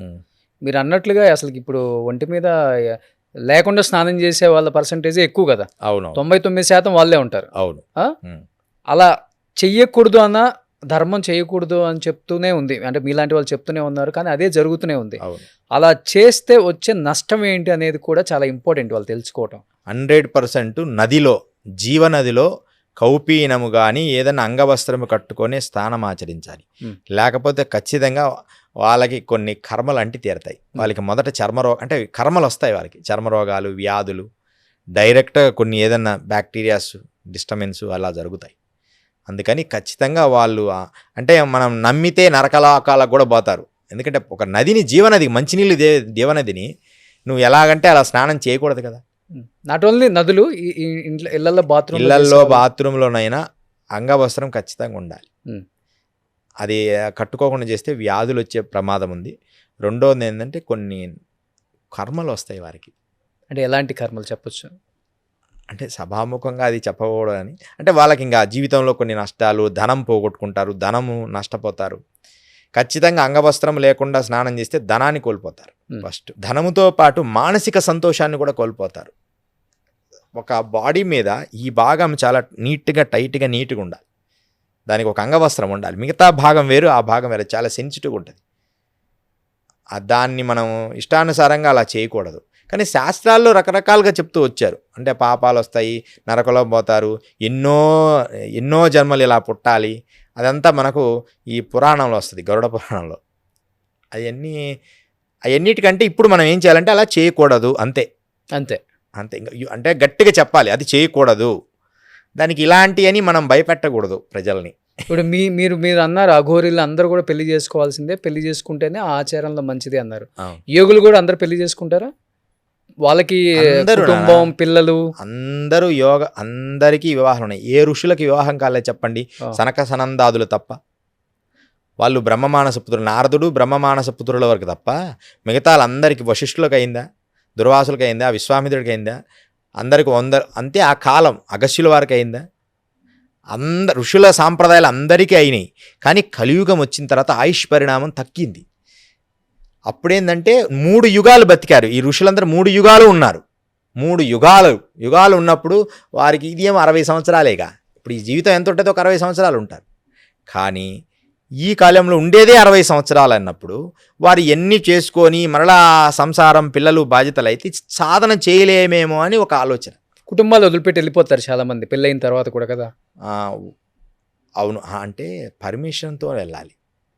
చాలామంది అలా వదిలిపెట్టి, మీకు ఒక సభాముఖంగా కూడా చెప్తా, పేరు చెప్పదలుచుకోలేదు. ఒక పెద్ద సన్యాసి, అతని పేరు కూడా సన్యాసనామం ఇచ్చాం. ఒక పెద్ద పీఠాధిపతి అయ్యారు ఆయన హిమాలయస్లో. నేను కమండలం పట్టుకొని, అంటే నేను చాలా అంటే మంచి సాధన చేస్తున్న పీక్ లెవెల్గా సాధన చూస్తుంటా ప్రతి మనిషిని. అలాంటి రోజులు అవి. వెళ్ళి డైరెక్ట్గా వెళ్ళి, నానా నీకోసం ఒక అందమైన కన్య ఎదురు చూస్తుందని ఆయన చెవిలో చెప్పా. ఒక పెద్ద పీఠాధిపతికి చెప్పాను నేను. ఎవరైనా ఏమనుకుంటారు? ఆయన ఒక చిరునవ్వు, అలా ఎలా అవుతుంది స్వామీజీ, అలా మాట్లాడతారు మీరు అన్నాడు ఆయన చిన్నగా, ప్రేమగా. అవునా, సరే నాన్న, నేనైతే ధర్మం చెప్పా. తర్వాత వారి గురువు గారు వచ్చి, నీ సన్యాసం ఈరోజు తీసేస్తున్నాను అని చెప్పి ఆయన నదిలోకి తీసుకెళ్ళి ఆ కాషాయం తీసి తెల్లవస్త్రం కట్టి ఆయన్ని మరలా పంపించేసి పెళ్లి చేసుకోవడానికి ప్రోత్సహించారు. ఆయన పెళ్లి చేసుకొని 2 పిల్లలుగా అన్నాడు. ఇప్పుడు సన్యాసము పెద్ద ఒక 200-300 శిష్యులు, పెద్ద పీఠాదిని అలంకరించిన తర్వాత కూడా నేను క్లియర్గా చెప్పా. నేను వెళ్ళి అంటే ఎలా తెలుస్తుంది అంటే భవిష్యత్తు మనకు తెలిసిపోతుంది, ఏం జరగబోతుంది. ఆయన తర్వాత ఒకసారి కలిసినప్పుడు ఎంత సంతోషపడినాడో. గురుదేవా, మీరు చెప్పిన తర్వాత చాలా హాయిగా ఉంది, ఇప్పుడు చాలా సంతోషంగా ఉన్నా. అంతకుముందు కొంత లోటు ఉండేది నా మనస్సు, ఇప్పుడు చాలా మంచి పర్సన్ని సెలెక్ట్ చేశాడు గురువుగారు కూడా. తపస్సు చేసుకోవడానికి అనుకూలమైన వ్యక్తిని సెలెక్ట్ చేస్తారు. ఓకే. ఇంతకుముందు జ్యోతిష్యము మన పుట్టిన జన్మ నక్షత్రము లేకపోతే పుట్టిన తేదీ ప్రకారం చెప్పేవాళ్ళు. ఈ మధ్యకాలంలో కొంతమంది కేవలం వాయిస్ విని చెప్తున్నారంట, మనిషిని చూసి చెప్తున్నారంట. నిజమా గురూజీ? నిజమే. అయితే ఏమైందంటే అది అంత యోగకరమైనది కాదు. వాళ్ళు శ్మశానంలో సాధన చేస్తారు 100%. అది కర్ణమాతంగో కర్ణపిచాసో సాధన చేస్తారు. సాధన చేసి దానివల్ల ఉపయోగం ఏంది రోషన్ అంటే వాళ్ళ కష్టం తీర్చరు. నేను ఛాలెంజ్ చేసి చెప్తా, ఎవరైనా అలా చెప్పిన తర్వాత వాళ్ళ కష్టాన్ని మీరు తీర్చారా? కష్టం తీర్చరు. రోషన్కి ఇలా ఉంది, ఒక కారు ఉంది, ఒక ఇల్లు ఉంది, ఒక ఫ్యామిలీ ఉంది, పిల్లలు ఉండరు, ఇంతవరకే చెప్తాడు. ఇప్పుడు నీ కష్టం కూడా తెలుసుకొని దాన్ని తీర్చగలిగితే నువ్వు చెప్పు. అది చేయరు. నేననేది ఏంటంటే అది చేయగలిగినప్పుడు నువ్వు చెప్పు. ఇప్పుడు చెవులో నేను నీ సీక్రెట్స్ చెప్తా. ఇప్పుడు ఒక సిద్ధయోగి గురువుగారు వస్తున్నారు, ఈయన ఇది అని నీకు అన్ని వివరాలు ముందు ఇచ్చాను, నువ్వు అడిగావు అనుకో. సపోజ్ ఏదన్నా ముందే తెలుసుకున్న ఇన్ఫర్మేషన్ చెప్పడం వల్ల ఏం ఉపయోగం? ఓకే. 100% చెప్తారు. ఒక స్వామి ఉన్నాడు, మంచి వ్యక్తే, వాళ్ళందరూ మంచి వాళ్ళనో చెడ్డ వాళ్ళనో ఇంత మనీ కూడా ఇంతనే ఉంటుంది. ఒక 50,000 ఇవ్వాలి ఇలాంటివి కూడా ఉంటాయి దాంట్లో, ధనంతో కూడి. సరే అవన్నీ మంచిదే, లోక కళ్యాణం చేయొచ్చు. దానివల్ల ఉపయోగం ఏమిటి? నువ్వు చెప్తావు, చెప్పే శక్తి వస్తుంది. కర్ణమాతంగి కానీ కర్ణపిచాచి చేస్తే చెవులో వచ్చి గొనుగుతుంటుంది. అది వచ్చి గొనిగంగానే ఎదుటివాడు రాగానే అన్నీ చెప్తుంది.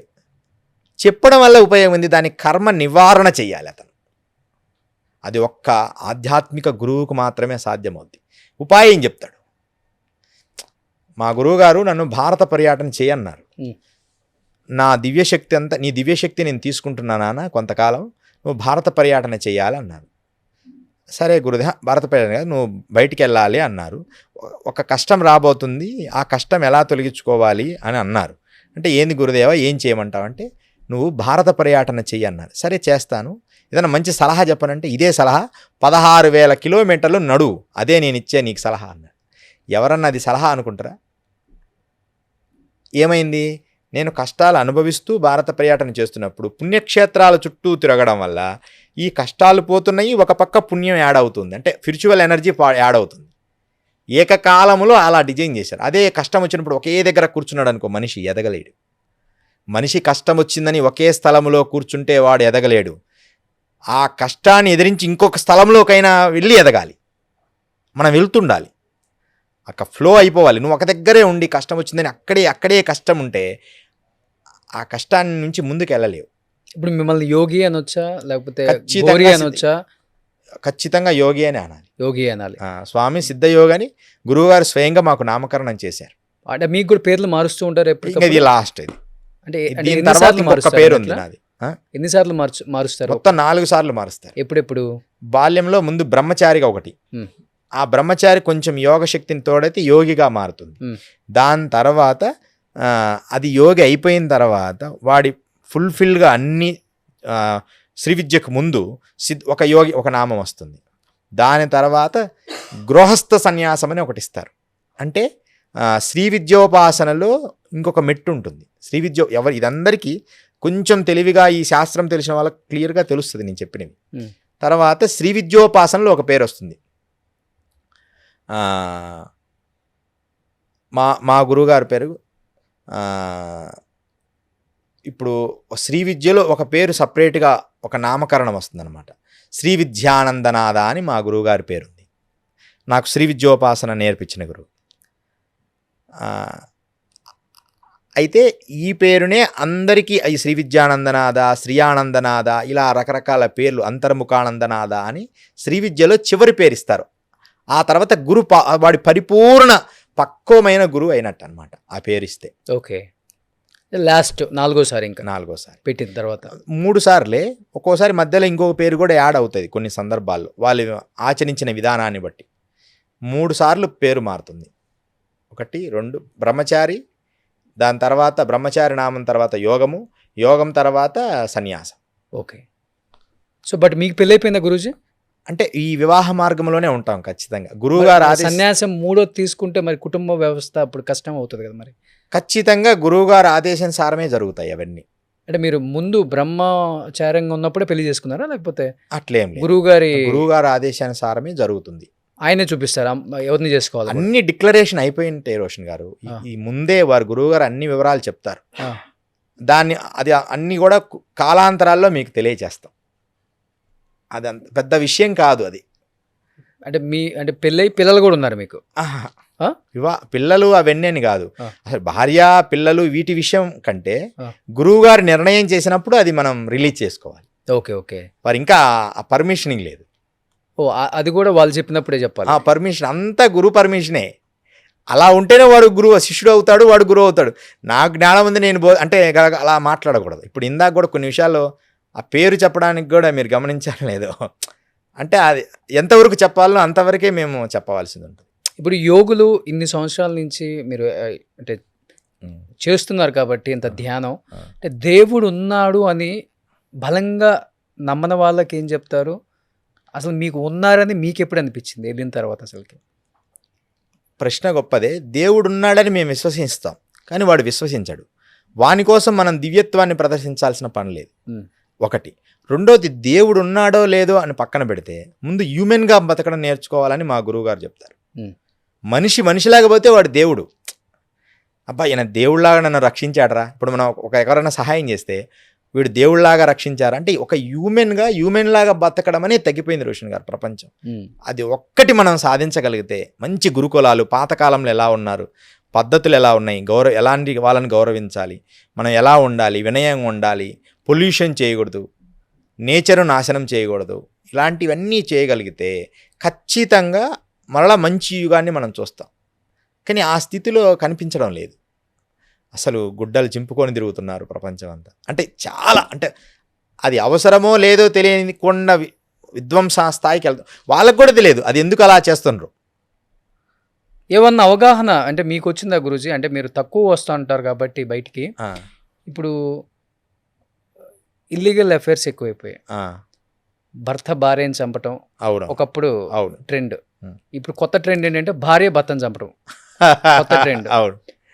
అంటే లవర్ కోసం పిల్లల్ని చంపడం, రకరకాల. అవును. లేకపోతే లవరు వైఫ్ కలిసి రకరకాల హస్బెండ్ పిల్లల్ని చంపేయటం. పెళ్లి చేసుకుంటున్నాం అంటే వాడు పెళ్లి కాకముందే వాడిని లవర్ని చంపేయటం, అంటే భర్తను చంపటం. రకరకాలుగా కుక్కర్లలో పెడుతున్నారు, డ్రమ్ములలో పెడుతున్నారు, ఇంట్లోనే పాతి పెడుతున్నారు. ఇంత దారుణాలు మన 2 తెలుగు రాష్ట్రాలలో మనం చూడాల్సిన పరిస్థితికి వచ్చేసింది. అంటే చెప్తాం కదా, వావి వరుసలు లేవు. అవును. పిన్నులతో అత్తలతో అఫైర్స్. అంటే మా ఛానల్లో చూస్తున్నాను నేను కూడా. ఎందుకు ఇంత దారుణమైన పరిస్థితులు? స్టార్టింగే చెప్పేశాను, చాలా దారుణాలు మనం చూడబోతున్నాం. మనిషిలాగా ఉండడం లేదని. 100% వీళ్ళందరికీ ఎలా జాగ్రత్త పడాలి ఇంకా అసలు? వీళ్ళ 100% మీరు పెళ్ళిళ్ళు చేసుకోవాల్సిన పని లేదు. నిజంగా ఆలోచన చేసుకుంటేనే చేసుకోండి, అన్నీ అవగాహన చేసుకొని. 30 ఏళ్ల తర్వాత వాడు పెళ్లి చేసుకుంటే ఈ 30 సంవత్సరాల్లో వాళ్ళ మానసిక పరిపక్వత ఎలా ఉండేది? అంతకుముందు 23 ఏళ్ళకి చేసుకునేవాళ్ళు. ఇప్పుడు జాబు అన్నీ సెటిల్ అయ్యడానికి 30 ఏళ్ళు అవుతుంది. 35 ఏళ్ళు అయ్యేటప్పటికి ఈ 35 సంవత్సరాల్లో వాడు గతకాలం నుంచి ఎన్ని సంబంధాలను కొనసాగించాడు. ఆ తర్వాత ఒక వివాహం అనే బంధం వచ్చిన తర్వాత అవన్నిటిని కట్ చేయలేకపోయి మళ్ళీ వీటికి దగ్గర అవుతారు. అప్పుడు వీటికి దగ్గర అయినప్పుడు అవన్నీ కొత్తగా వచ్చింది కాబట్టి దాన్ని దానికి అడ్జస్ట్ కావడానికి టైం పడుతుంది కదా. ఆ టైం వీరు ఇయ్యరు అనమాట. ఒక మ్యారేజ్లో భార్యాభర్తలు ఇద్దరికి టైం ఇయ్యరు. ఇద్దరు చేసుకున్నారు, ఇద్దరి మనస్తత్వాలు కలవడానికి సమ్ టైం కావాలి. మినిమం 5-6 ఇయర్స్ కావాలి. ఈ 6 ఇయర్స్ ఒకరినొకరు అడ్జస్ట్ చేసుకోవడానికి ట్రై చేయడంలోనే టైం సరిపోతుంది. అప్పుడు కానీ వాళ్ళిద్దరి మనసులు ఓహో ఒకటే అని అర్థం కాదు. ఆ టైం లోపనే వీళ్ళు ఆవేశానికి గురైపోయి అసలు నన్ను నువ్వు అర్థం చేసుకోలేకపోతున్నామని ఇంక పాత వాటిని మళ్ళీ తవ్వుతారు. అంటే లేట్ మ్యారేజెస్ వల్ల పాత ఎఫైర్స్ ఎక్కువైపోతున్నాయి. పెళ్ళైన తర్వాత ఈ ఎఫైర్లు కంటిన్యూ అవుతున్నాయి. అన్నట్లుగా ఇంతకుముందు 22-23కి మగవాడికి పెళ్ళి అయిపోయేది. అవును. 18, 19, 20 లోపు ఆడవాళ్ళకి అయిపోయేది. 36 ఏళ్ళు జరగల కొడుకులు పెద్ద వాళ్ళు సై వీళ్ళకి హెల్ప్ చేస్తుంటారు. అవును. ఇప్పుడు అబ్బాయికి 34-35 వస్తేనే పెళ్ళి అవుతుంది, అమ్మాయికి మినిమం 30-31. అవునవును. అలాంటి స్థితిలో వీళ్ళు ఇలా తయారవుతున్నారు. అందుకని మ్యారేజ్ అని కాదు, నేను అంటాను మ్యారేజ్ కంటే కూడా మంచి కమిట్మెంట్ ఉంటే మ్యారేజ్ కంటే గొప్పది అంటే రానున్న కాలంలో. కానీ మ్యారేజ్ అనేది సనాతనం చెప్పిన ధర్మం. అసలు మనుషులాగా బతికే చాలు. ఈ మ్యారేజ్లు, ఈ పిల్లలు, ఇవన్నిటికంటే మనిషిలాగా బ్రతికే జ్ఞానాన్ని ఒక గురుకులంలాగా పూర్వంలాగా ఇట్లా ఉండాలి, ఇలా మనం సాంప్రదాయం పంచకోశాలు, మనం మంచి ఆహారం తినాలి, ఏం ఆహారం తీసుకుంటున్నామో అదే భావన కలుగుతుంది. పెళ్లి పిల్లలు లేకపోతే సృష్టి ఆగిపోతుంది కదా అసలు. ఇప్పుడున్న టైంలో సృష్టి ఆగాల్సిన స్థితి ఏం లేదు. రాజకీయ నాయకులు కూడా అందరూ ఒకళ్ళొద్దు నలుగురిని వాళ్ళు ముందు అయిన తర్వాత వీళ్ళకి చెప్పానా? ఎవరైతే మనకు చెప్పారో ముందు వాళ్ళు ఒక 5 మందిని కనిన తర్వాత మిగతా వాళ్ళకి బోధించమనండి, అంతే కదా. నిజమే. అది కూడా మనకు విన్నాడు చక్కగా 2-3 పిల్లలు కంటే మనకు ఇబ్బంది లేదు. నువ్వు చెప్పొచ్చు, నువ్వు అర్హుడివే. ఒకరిని గండిన తర్వాత నువ్వు 4 కను అని చెప్తే అతను ఎలా అర్హుడవుతాడు? ఇప్పుడు నేను యోగిని, నేను ఖచ్చితంగా యోగ సాధన నేర్పగలను, నేను సనాతన ధర్మంలో సాంప్రదాయబద్ధంగా విద్య నేర్చుకున్నవాడిని, నేను ఏమి చెప్పినా సరే దాన్ని ఖచ్చితంగా నేను ఆచరించిందే ప్రపంచానికి చెప్తున్నా ఇప్పటి వరకు. అలా నువ్వు ఏమి చేసావో అది చెప్పడానికి సిద్ధమయ్యేవారు కావాలి సంఘంలో. ఇప్పుడు వాళ్ళు తక్కువైపోయారంటారు.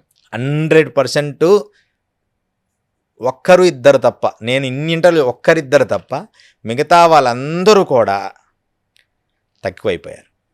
మిగతా వాళ్ళందరూ కూడా తక్కువే. నిర్భయంగా ఉండు, చక్కగా ఆచరించు, ధర్మాన్ని ఆచరించు, అలాంటి స్థితిలో లేరు ఇప్పుడు. వాళ్ళ ఇష్టానురాజ్యం అయిపోయింది.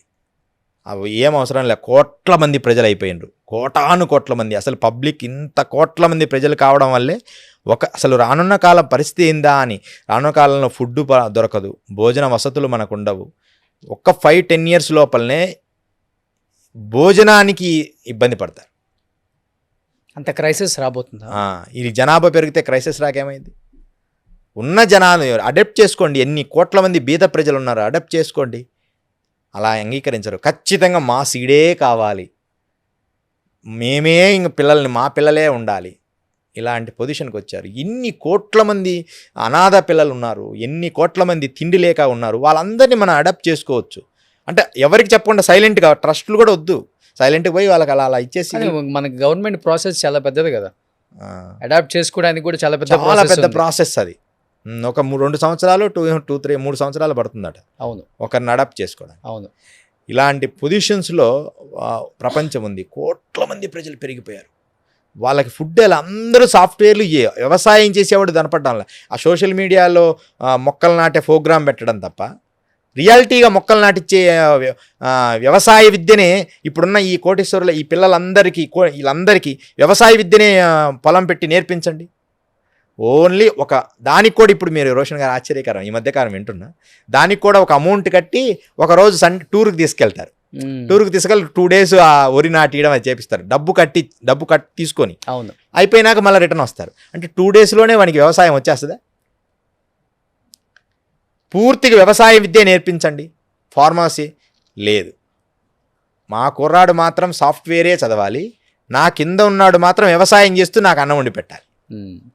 ఇప్పుడు జెన్జీ కిడ్స్, జెన్ ఆల్ఫా కొత్తగా వచ్చేస్తుంది. ఇప్పుడు యూత్ చెప్పాలి అంటే గవర్నమెంట్లు కాదు, సెంట్రల్లో ఉన్న సెంట్రల్ గవర్నమెంట్ని కూడా అలా అలా అలా అలా ఊపేశారు. మొన్న ఎడ్యుకేషన్ మినిస్టర్ రాజీనామా చేసిందా కుదరలా. ఎలా ఉండబోతుంది జెన్జీ కిడ్స్ ఇది, జెన్ ఆల్ఫా ప్రభావం భారతదేశం మీద? కొద్ది రోజులు అంటా ఉంటుంది, తర్వాత అందరూ విచ్చలవిడితనం పెరుగుతుంది. సోషల్ మీడియా మాధ్యమాలలో కూడా విపరీతమైన వికారాలకు సంబంధించిన విధానం పెరుగుతుంది. కామము అనే పదము ఇక భయపడాల్సిన పని లేని తెరిచిన పుస్తకం అవ్వబోతుంది. అంటే ఇప్పటిదాకా తెరవకుండా ఉన్నాయి కదా, అంటే ప్రత్యేకంగా పబ్లిక్లో ఉండడము. గవర్నమెంట్లు కూడా అలాగే సిస్టమ్ తయారు చేస్తుండే, ఎవరికి నచ్చిన వాళ్ళతో వాళ్ళు జీవించండి, ఎట్లాగైనా ఉండండి. అంటే ఆ స్థాయి, ఆ ప్రపంచ నేచర్ అలా తీసుకొస్తుంది కలి ప్రభావం. వారి పరిస్థితిని ఇది అని చెప్పలేము. యువత కదా, యువత చేతిలో కర్ర పెడితే వాడు దాన్ని ఎలా ఉపయోగిస్తాడో మనకు తెలియదుగా. ఎలాగైనా వాడతాడు. దీనికి వాడండ్రా అని మనం చెప్పేదాకా వాడు ఆగడు కదా, ఆగడ. అందుకని జంజీవ పరిస్థితి ఇదే పరిస్థితి. ఈ కిడ్స్ పరిస్థితి ఏంటంటే సారథి లేని వారసులు. బలమైన వ్యక్తి ఉండాలి నడిపించడానికి. అందరూ బలమైన వ్యక్తులు నడవండిరా అంటే వాళ్ళు ఎలా విచ్చలివిడిగా వెళ్తాడు. వ్యూహము చల్లా చెదర వ్యూహం లాగా ఉంటుంది. వ్యూహం అనేది ఒక పద్ధతిగా ఉండాలి. విపరీతము కాదు చేయ వివరింపదగున్, విపరీతము చేయకూడదు వ్యూహాన్ని. దాన్ని ఒక క్రమబద్ధీకరంగా చేయాలి. సక్సెస్ అంతే. ఎప్పుడు వెళ్తున్నారు మీరు మళ్ళీ హిమాలయాస్కి? ఇప్పుడు హిమాలయాలు నర్మదా వెళ్తున్నాం. నర్మదలో నవంబర్లో వెళ్తాము. ఎప్పుడు తీసుకెళ్తున్నారు నన్ను హిమాలయాస్కి? ఖచ్చితంగా యోగుల్ని చూడాలి, నిజమైన గోరుల్ని. అంటే మనకు సాధ్యపడుతుందా? అంటే వాళ్ళ వరకు చేరటం చాలా కష్టం, అది వాళ్ళు పిలిపించుకుంటే మాత్రమే. నాతో పయనిస్తాము. 100% కెమెరాస్ అనేది రావడానికి లేదు. మీరు వచ్చిన తర్వాత మీరు అది ప్రమాణంగా చెప్పాలి. కెమెరాస్ తీసుకుపోవడానికి మాత్రం వద్దు. అదే కెమెరాస్ కాకుండా మనం వెళ్ళిన తర్వాత ఆ నేచర్స్లో ఆ విధానాలు మనం నడిచిన తర్వాత, వచ్చిన తర్వాత మీ ఒపీనియన్ మీరుగా ఇంటర్వ్యూ చేయొచ్చు. డెఫినెట్గా అప్పుడు మీకు క్లారిటీ వస్తుంది. మనము హిమాలయసే కాదు, మన శ్రీశైలంలో ఉన్నారు సాధకులు, నిజమైన సాధువులు ఉన్నారు. ఇప్పుడు యోగానంద భారతి మనకు గంగచోళపెంటలో ఉన్నారు. ఆయన అద్భుతమైన యోగి. ఆయన లాస్ట్ 96 years అనమాట. మీకు ఇంటర్వ్యూ అయినాక చూపిస్తాను ఆ వీడియోస్ అవి. మరి నిజంగా ఆయన యోగి. ఆయన ఎన్నో విషయాలు, పంచకోశాల్లో ఆయనకు తెలియని మీకు ఇంకొక సీక్రెట్ చెప్తాను. నేను తపస్సు చేసే రోజుల్లో నా రక్తనాళాలను నదులుగా శబ్దంగా వినిపించాయి. అంటే ఎంత డీప్ మెడిటేషన్ అనేది మీరు ఊహించండి. అసలు నా నాడీ మండలాన్ని అంతా నా అదుపులో ఉంచుకునేవాడిని. పరమాణు ఒకటే చెప్తున్నా, ఆత్మ చైతన్యం అనే జ్ఞానాన్ని పొందడమే ఆత్మదర్శనం. చైతన్యం అంతటా అసలు మొత్తం అంతటా నీ హృదయంలోకి చొచ్చుకొని పోద్ది. మనం ఎప్పుడు ప్రాక్టీస్ చేయలేదు, మళ్ళీ అంతటా బ్లాక్ అవుతుంటుంది. అంతే కదా. ఎప్పుడు నువ్వు డోర్ తెరిచి ఉంచుతావో మంచి గాలి వస్తుంటుంది, ఎప్పుడు డోర్ మూస్తామో ఆటోమేటిక్గా నీకు చల్లగాలి అనేది ఆగిపోతుంది సహజంగా. అలాగే నువ్వు ఆత్మ సాధన ఎప్పుడు హాయిగా ఓపెన్ చేసి సాధన చేస్తావో అన్ని వివరాలు నీకు తెలుస్తుంటాయి ఇక్కడి నుంచే. ఖగోళాలు, అంతరిక్షాలు. నా విషయం మన చంద్రయాన్ మొదట పరిశోధన పంపించినప్పుడు నా డైరీ రాసుకున్నాను, తర్వాత చూసుకున్నా ఇది కొంచెం కష్టంగా ఉందని. మొదటిసారి పంపించింది, రెండోసారిది సక్సెస్ అవుతుందని ఎప్పుడో రాసేసుకున్నా, ఒక 8 నెలల క్రితం రాశాను. అంటే నేను నైట్ 11-12 వరకు అలా కళ్ళు మూసుకొని ఏదో ఒక పెద్ద ఒక యోగిలాగా సిద్ధపురుష తత్వంలో అలా నాకు థాట్స్ వచ్చినాయని నేను రాస్తుంటా. దాని విధానం ఏంది, ఖగోళమేంది, అంతరిక్షమేంది, వాటిల్లో ఎలా ఉంటాయి, ఎన్ని ఏలియన్స్ ఉన్నాయా లేవా, అంటే అన్ని విధానాలని నేను ఎప్పుడు నా బ్రెయిన్ స్వీకరిస్తూ ఉంటుంది. ఓకే, ఒక టెలిఫోన్ టవర్స్ లాగా వాటిని నేను రాస్తుంటాను అనమాట. కొన్ని మ్యాథ్స్ చేస్తుంటా, కెమిస్ట్రీలో కొన్ని ఈక్వేషన్స్ నాకు తెలియదు, అవన్నీ కెమిస్ట్రీ నాకు సబ్జెక్ట్ తెలియదు, కానీ కెమిస్ట్రీ విషయాలు కూడా ఈక్వేషన్స్ చేస్తుంటా. ఇవన్నీ ఒక యోగికే సాధ్యమవుతాయి. దానికి ఎంతోమంది యోగులు ప్రమాణాలు ఉన్నారు. ప్రణవానంద స్వామి ప్రణవానంద ఎంతోమంది జర్మనీ పోయి ఆ కాలంలోనే ఎన్నో పరిశోధనలు చేశాడు. సన్యాసి యోగి ఆయన. హిమాలయాలకు వెళ్ళి తపస్సు చేసి మళ్ళీ అక్కడికి వెళ్ళి అక్కడి నుంచి మళ్ళీ రిటర్న్ వచ్చారు ఆయన. ఆయనకు ఒక పెద్ద ఢిల్లీలో కూడా పెద్ద యూనివర్సిటీ ఇచ్చారు, ఆయన పెద్ద ప్లేస్ ఇచ్చారు. భారతదేశం మ్యాప్ డిజైన్ చేసింది కూడా వారే. 34 ఎన్నోసార్లు ఆయన మొత్తం భారతం మొత్తం ఆ హిమాలయాలన్నీ తిరిగి ఇలా డిజైన్ ఉండాలి భారత మ్యాప్ అని డిజైన్ చేసింది ఆ మహానుభావుడు. ఒక మ్యాప్ను సృష్టించారు. ఒక యోగికే సాధ్యమైంది. మరి మనుషులు వెళ్ళలేరంటే వెళ్ళలేరు. ఏ మార్గంలో కరెక్ట్గా మనం బార్డర్ వేయాలి అవన్నీ ఆయన డిజైన్ చేసింది. సో మళ్ళీ మీరు వెళ్తున్నారు అయితే, వెళ్ళేటప్పుడు మాత్రం చెప్పండి సిద్ధయోగి గారు. ఖచ్చితంగా డెఫినెట్గా నేనైతే వద్దాం అనుకున్నాను ఒకసారి, ఎప్పటి నుంచి అనుకుంటున్నాను. అది వాళ్ళు అనుకుంటేనే మనకు సాధ్యం అవుతుంది కాబట్టి డెఫినెట్గా వెళ్ళేటప్పుడు మాత్రం చెప్పండి. కానీ చాలా మంచి ఇన్ఫర్మేషన్ ఇచ్చారు ఈరోజు. మళ్ళీ పార్ట్ 2లో ఇంకొన్ని మంచి క్వశ్చన్స్తో మీరు చాలామందికి ఇంకా మంచి కాంటెంట్ ఇవ్వాలని, అంటే అవేర్నెస్ అనేది రావాలి. సో ఇవాళ ఏంటంటే సోషల్ మీడియా పెరిగిపోయిన తర్వాత అసలు నిజం ఎవరో అబద్ధం ఎవరో తెలియకుండా ప్రతి వాళ్ళు కూడా అంటే చెప్పేస్తూ ఉన్నారు. అసలుకి మీరు అన్నారు కదా, జనం ఏది 10 సార్లు విన్నదాన్ని నిజమే అనుకుంటారు. అంటే అవి కూడా ఫాలో అవుతున్నారు వాళ్ళు. ఆ ఫాలో అయ్యే క్రమంలో వీళ్ళ జీవితంలో చాలా మార్పులు, నష్టాలు, అంటే లాభాలు కూడా ఉండొచ్చు. రోషన్ గారు, మనం ఇంటర్వ్యూ చేస్తున్నా, లాభాలు కూడా ఉండొచ్చు, కానీ అది గమ్యాన్ని చేర్చలేదు. అది నేను అంటుంది. ఇక్కడ విషయం ఏంటంటే ఇలా ధ్యానం వీడు ధ్యానం చేసిండు సాధన, ఇలా ధ్యానం చేసుకోండి, ఇలాంటి ప్రక్రియ మీరు చేయండి అని చెప్పిన ఎదుటివాడికి పీస్ ఆఫ్ మైండ్ వస్తుంది. కానీ ఇది వాడికి గమ్యం లేదు. వీడికి గమ్యం లేని వాడు బోధించినప్పుడు అగమ్య గోచరం అవుతాడు. ముందుకు వెళ్ళిపోయినాక ఇట్లా వెనక్కి రాలేడు, అలా ముందుకు వెళ్ళలేడు. ఇలాంటి యువత ఎక్కువైపోయింది. అది ఏ స్థాయికి తీసుకుపోద్దో. ఏదైనా ప్రమాణపూర్వకంగా తను సాధన చేసిన వాడు అయి ఉండాలి. అవసరమైతే 2-3 సంవత్సరాలు టైం తీసుకో ఆయనతో ట్రావెల్ చేయడానికి. అప్పుడప్పుడు వెళ్తూ నువ్వు స్టడీ చేయి. అలా లేదు, ఒక మంచి ఇంటర్వ్యూ రాగానే ఈయన చాలా గొప్పవారండి అని చెప్పి అమ్మడే ఆయన ఫాలో అయిపోవడమే. వాటి వల్ల నష్టపోతారు. అవి మాటలకు అందని మరో ఊహ. మాట్లాడుకోవడానికి చాలా గొప్ప వ్యక్తిగా ఉంటాం ఎదురెదురుగా, కానీ చీకటి కోణానికి పోయేటప్పటికి ఎన్నో చెయ్యకూడని అకృత్యాలు ఉంటాయి ప్రతి మనిషిలో. అవి మానాలి మనం. అప్పుడు చెప్పడానికి ధైర్యంగా, నేను యోగి, నేను కరెక్ట్గా విద్య నేర్పుతా, ప్రమాణపూర్వకంగా నేర్పుతా, సాధన చేసుకోండి, కానీ నాకు 2-3 సంవత్సరాలు మీ నుంచి టైం కావాలి. నేను 2 సంవత్సరాలు లేనిది శిష్యుడిగా స్వీకరించను. ఎమ్మడే రాగానే శిష్యుడు అన్ను. 2 సంవత్సరాలు వాడిని స్టడీ చేసుకొని వాడికి చెప్పిన ప్రాక్టీస్ చేసుకున్నప్పుడే మనం నెక్స్ట్ స్టెప్ ఇవ్వాలి. లేకపోతే అందరి కర్ర చేతిలో కత్తి చేతిలో పెడుతున్నారు ఇప్పుడు స్వామీజీలు, యోగులు, ఇది అది అని. వాళ్ళు ఎలా వాడుతున్నారు, దుర్వినియోగం చేస్తున్నారు. దాన్నే గొప్పగా అనుకుంటున్నారు. మీరు కూడా మంత్రం నేర్పిస్తుంటారా? ఆ, చాలా పవర్ఫుల్ ఉంటాయి అవి. చాలా పవర్స్ ఉంటాయి. ఆ దశమహావిద్యలు అవసరమైతే అంటే ఏదైనా తంత్రశాస్త్రం, మంత్రశాస్త్రం, యంత్రశాస్త్రం అన్నిటల్లో ఇప్పుడు ఖచ్చితమైన ప్రమాణాలతో విద్య నేర్పుతాం. ట్రైనింగ్ ఇస్తాం అతనికి నెగిటివ్ ఫోర్స్ని తీసేయడానికి. ఇవన్నీ నిజం రోషన్ గారు. మనకు టైం దొరికినప్పుడు, మీకు ఫ్రీ టైం ఉన్నప్పుడు, గురువుగారు ఒకసారి మనం మనం హిమాలయాల్లోకి వెళ్ళొచ్చిన తర్వాత, బయటకు వచ్చిన తర్వాత మనం వీడియో చేసుకోవచ్చు కదా? చేసుకోవచ్చు. మనం బయటకు వచ్చినాక ఆ ప్లేసులు తీసుకెళ్తాం. ఇప్పుడు దరాస నుంచి లోపల పర్వతం ఎక్కుతాం. ఒక పర్వతం ఉంది. ఆ పర్వతం అంటే మీరు చూడండి, నేను వెళ్తుంటాను మీ ముందు, మీరు ప్రయత్నం చేయాలి. కొంచెం కఠినంగానే ఉంటుంది ఎక్కటం కొంచెం. ఎందుకంటే ఈ హిమాలయాలు ఎలా ఉంటాయంటే ఇసుక తిన్నెలలాగా ఉంటాయి. అవి ఎక్కడ జారుతాయో తెలియదు, ఎక్కడ జారడో తెలియదు. మేము ఎప్పుడు రోప్ ఒకటి కట్టుకొని, కొన్ని ప్లేసుల్లో రోప్ వేసుకొని కూడా పైన ముందు నేను వెళ్ళి లాగుతానమాట. వాళ్ళు తాడు పట్టుకొని వచ్చే ప్లేసులు కూడా ఉన్నాయి. ఇప్పుడు ఎందుకు మన మహావతార్ బాబాజీ కేవ్ నుంచి పాండవ హోలీ వరకు అందరూ వెళ్తారు. భరత్ కోయిల్ వెళ్ళమంటే వెళ్ళలేరు. భరత్ కోయిల్లో పులులు, అసలు మనం డోర్ వేసుకొని పులులు, పెద్ద పులులు, మాకు ఇంత చిన్న ప్లేసులో నేను రూమ్లో ధ్యానం చేస్తుంటే చుట్టూ పులులు కనపడతాయి మీకు, ప్రత్యక్షంగా ప్రమాణం. ఇప్పుడు రేపు నేను తీసుకెళ్ళినప్పుడు, గురువుగారు మీరు చెప్పింది నిజమే, మీరు పులుల్లో కూడా తిరిగారు. హిమాలయాల్లో పులులు కూడా ఉన్నాయి భరత్ కోయిల్ దగ్గర. ఓకే. ప్రమాణంగా నేను ఒక వ్యక్తి వీడియో తీస్తున్నాడు, నాతో వస్తున్నాడు 2 years బ్యాక్, హిమాలయాల్లో వస్తున్నాడు. నా వెనక వస్తుంటే, గురువుగారు ఇది ఎంత అద్భుతంగా ఉంది, ఈ జలపాతం ఎక్కడ సౌండ్ వస్తుంది అని చెప్తున్నాడు. ఇప్పుడు చూస్తాము, జలపాతం దగ్గరికి వెళ్తున్నాము అని చెప్పాను.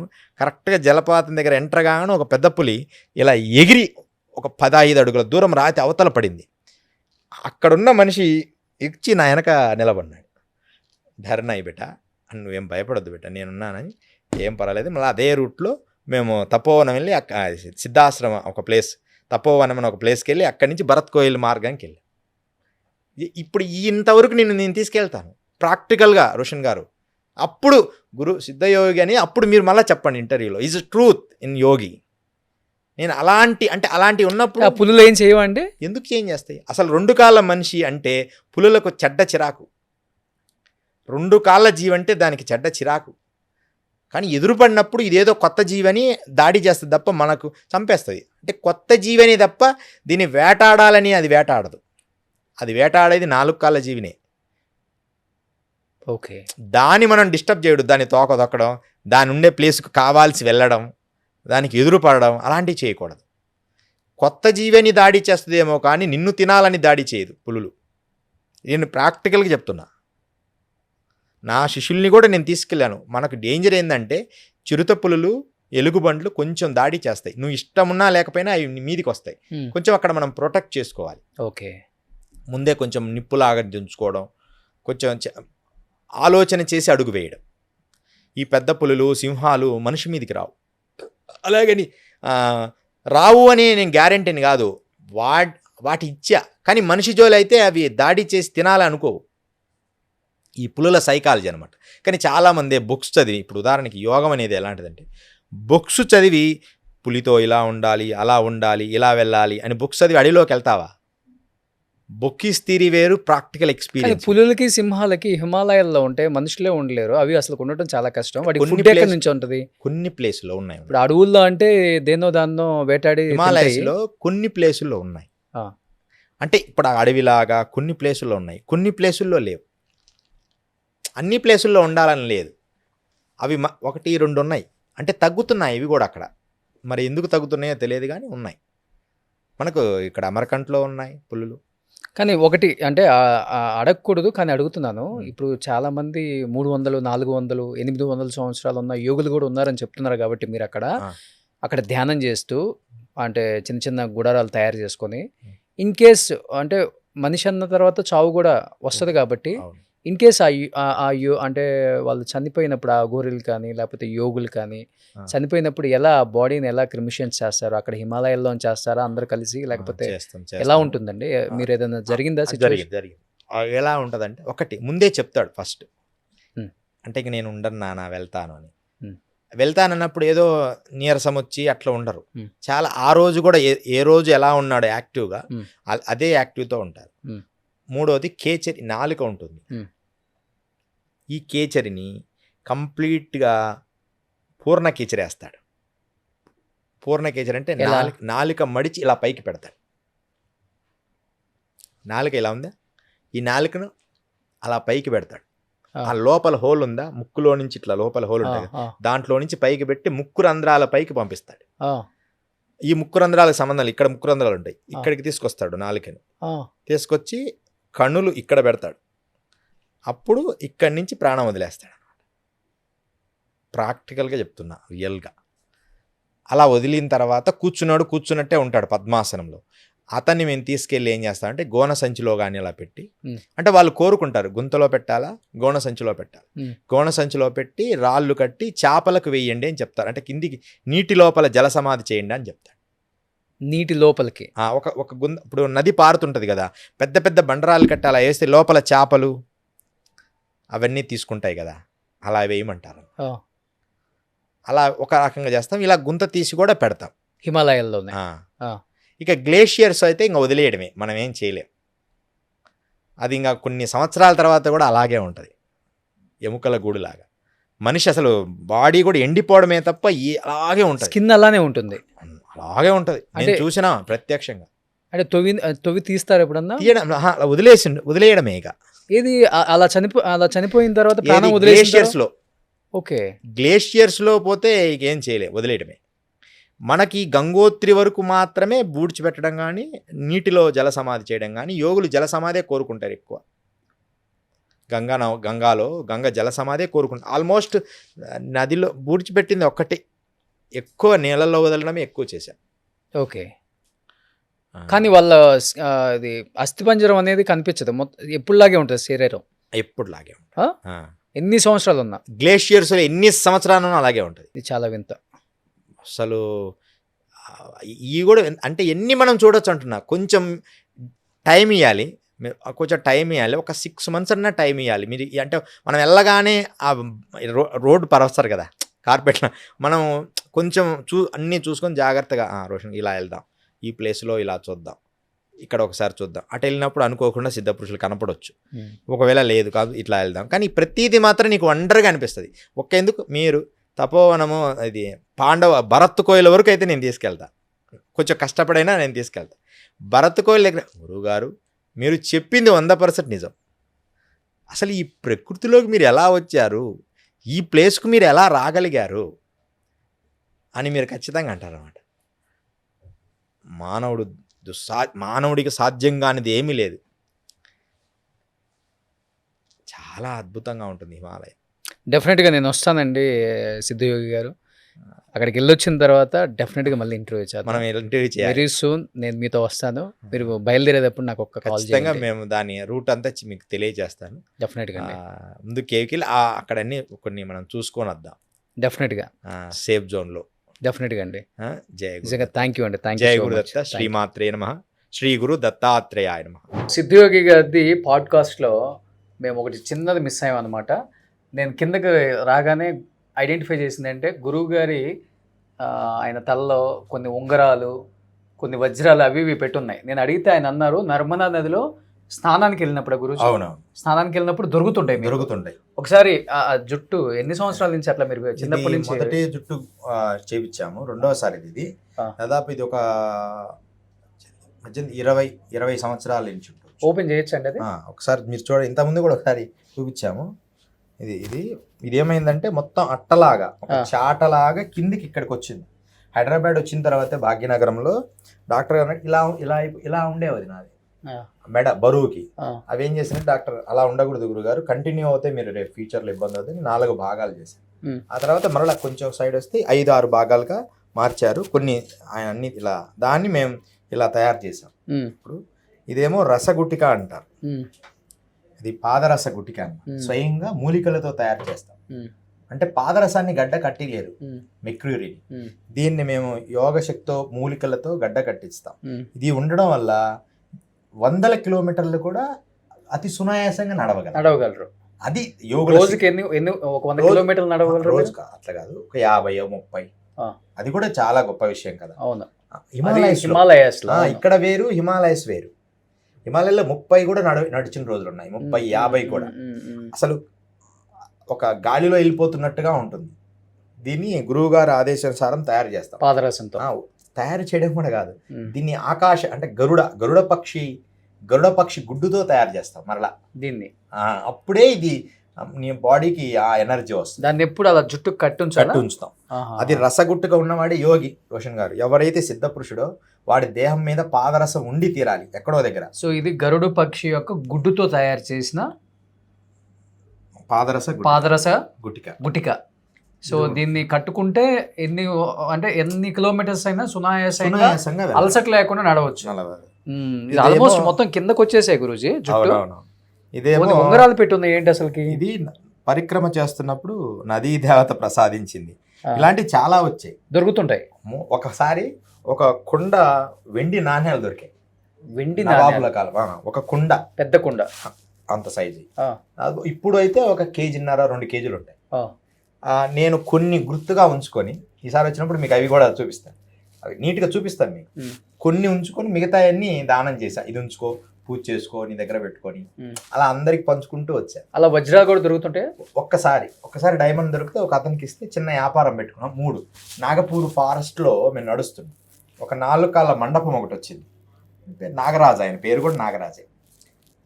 ట్రైన్లో ఏదో పరిచయం అయ్యాడు, అక్కడ దిగాము. అక్కడ ఉన్నాయని మనకేం తెలియదు, దివ్య శక్తి ఉండి అలా కాదు, ఏదో అనుకోకుండా చిన్న 4 కాళ్ళ మండపంలో ఇలా తవ్వితే డైమండ్స్ వచ్చాయి. 3 రాళ్ళు దొరికాయి. అవి చూడరా ఏదో అంటే దాంతో ఒక చిన్న ఫ్యాక్టరీ పెట్టాడు గనులు నాగపూర్ దగ్గర. ఎంత కాస్ట్ ఉంటాయో చిన్నవే. అప్పట్లోనే దాదాపు 25-20 లక్షలు వచ్చింది, అంటే ఒక 20 years బ్యాక్. దాంతో ఒక చిన్న కంపెనీ లాగా పెట్టి అది రన్ చేస్తాం. ఓకే. సో ఇలా నర్మదా నదిలో మీరు స్నానానికి వెళ్ళినప్పుడు ఏ ఒకటి వస్తూనే ఉంటుంది. నదులలో ఏది దొరికిన ఏదో ఒకటి వస్తుంటాయి. వాటి బంగారు కుండ, బంగారు 2 నాణ్యాలు ఉన్నాయి దాంట్లో, పెద్ద కుండలో 2 బంగారు నాణ్యాలు, మిగతాయి వెండివి. అందరికి పనిచేసాం. నా ఒక్కడికి ఎందుకు, నేను యోగి, నా దగ్గర ఉండకూడదు. ఇంకోటి, పరిక్రమ చేసేటప్పుడు ధనము కానీ సంపదలు నా దగ్గర ఉండకూడదు.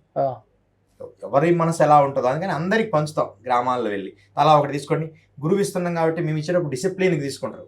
అన్నీ మాకేంటి అనరు, సంచిలో పెట్టి ఒకటి అలా ఒకటి.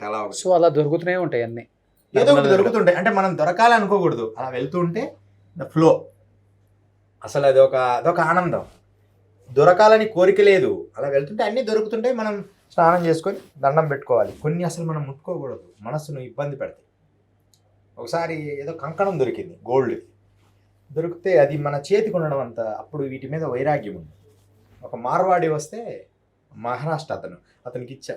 అతని తర్వాత బియ్యం వ్యాపారం పెట్టి కోట్లు గడించాడు. ఆయనతో ఒకసారి యజ్ఞం చేయించాం, ఒక యజ్ఞం. ఎవరిది, మన మార్వాడితో ఆయన దగ్గర యజ్ఞం చేయించాం. ఆ యజ్ఞానికి ఆయన వచ్చిన భక్తుల కోసం పరుపులు గడిచాడు. పెద్ద యజ్ఞం అనమాట. ఉద్గీత అమృత పాశుపత సోమరుద్రయాగమని అప్పట్లో కొంతమంది 20-30 మంది బ్రాహ్మణులు పిలిపించి అది చేయండి అని చెప్పారు. తిరుగులేని మహారాష్ట్రలో ఒక పెద్ద వ్యాపారస్తుడయ్యాడు. కానీ ఆయన దగ్గర నుంచి చిన్న పైసా కూడా తీసుకోలేదు, ఎందుకంటే అలాంటి డిసిప్లిన్గా ఉంటాను నా విషయం. సో ఎప్పుడు ఈ 2 మీ చేతిలో ఉంటాయి అంతేనా? ఎప్పుడు త్రిశూలం అండ్ ఇది త్రిశూలము ఒక పాజిటివ్, నెగిటివ్ ఎక్కడున్నా ఆ నెగిటివ్ని క్లీన్ చేస్తూ ఉంటాయి ఇవి. పూజలో పెట్టుంటాం కదా, ఇప్పుడు మనం ఎక్కడికో వెళ్తాం, ఎక్కడెక్కడో కూర్చుంటాం 100 మందిలో, ఆ పాజిటివ్ వైబ్రేషన్ పెంచుతూ ఉంటాయి. సూపర్ నైస్ గురూజీ, థ్యాంక్ యూ సో మచ్. జయ గురు. సుమన్ టీవీలో మీ పర్సనల్ అండ్ బిజినెస్ ప్రమోషన్స్ కోసం కింది నెంబర్కి కాంటాక్ట్ చేయండి.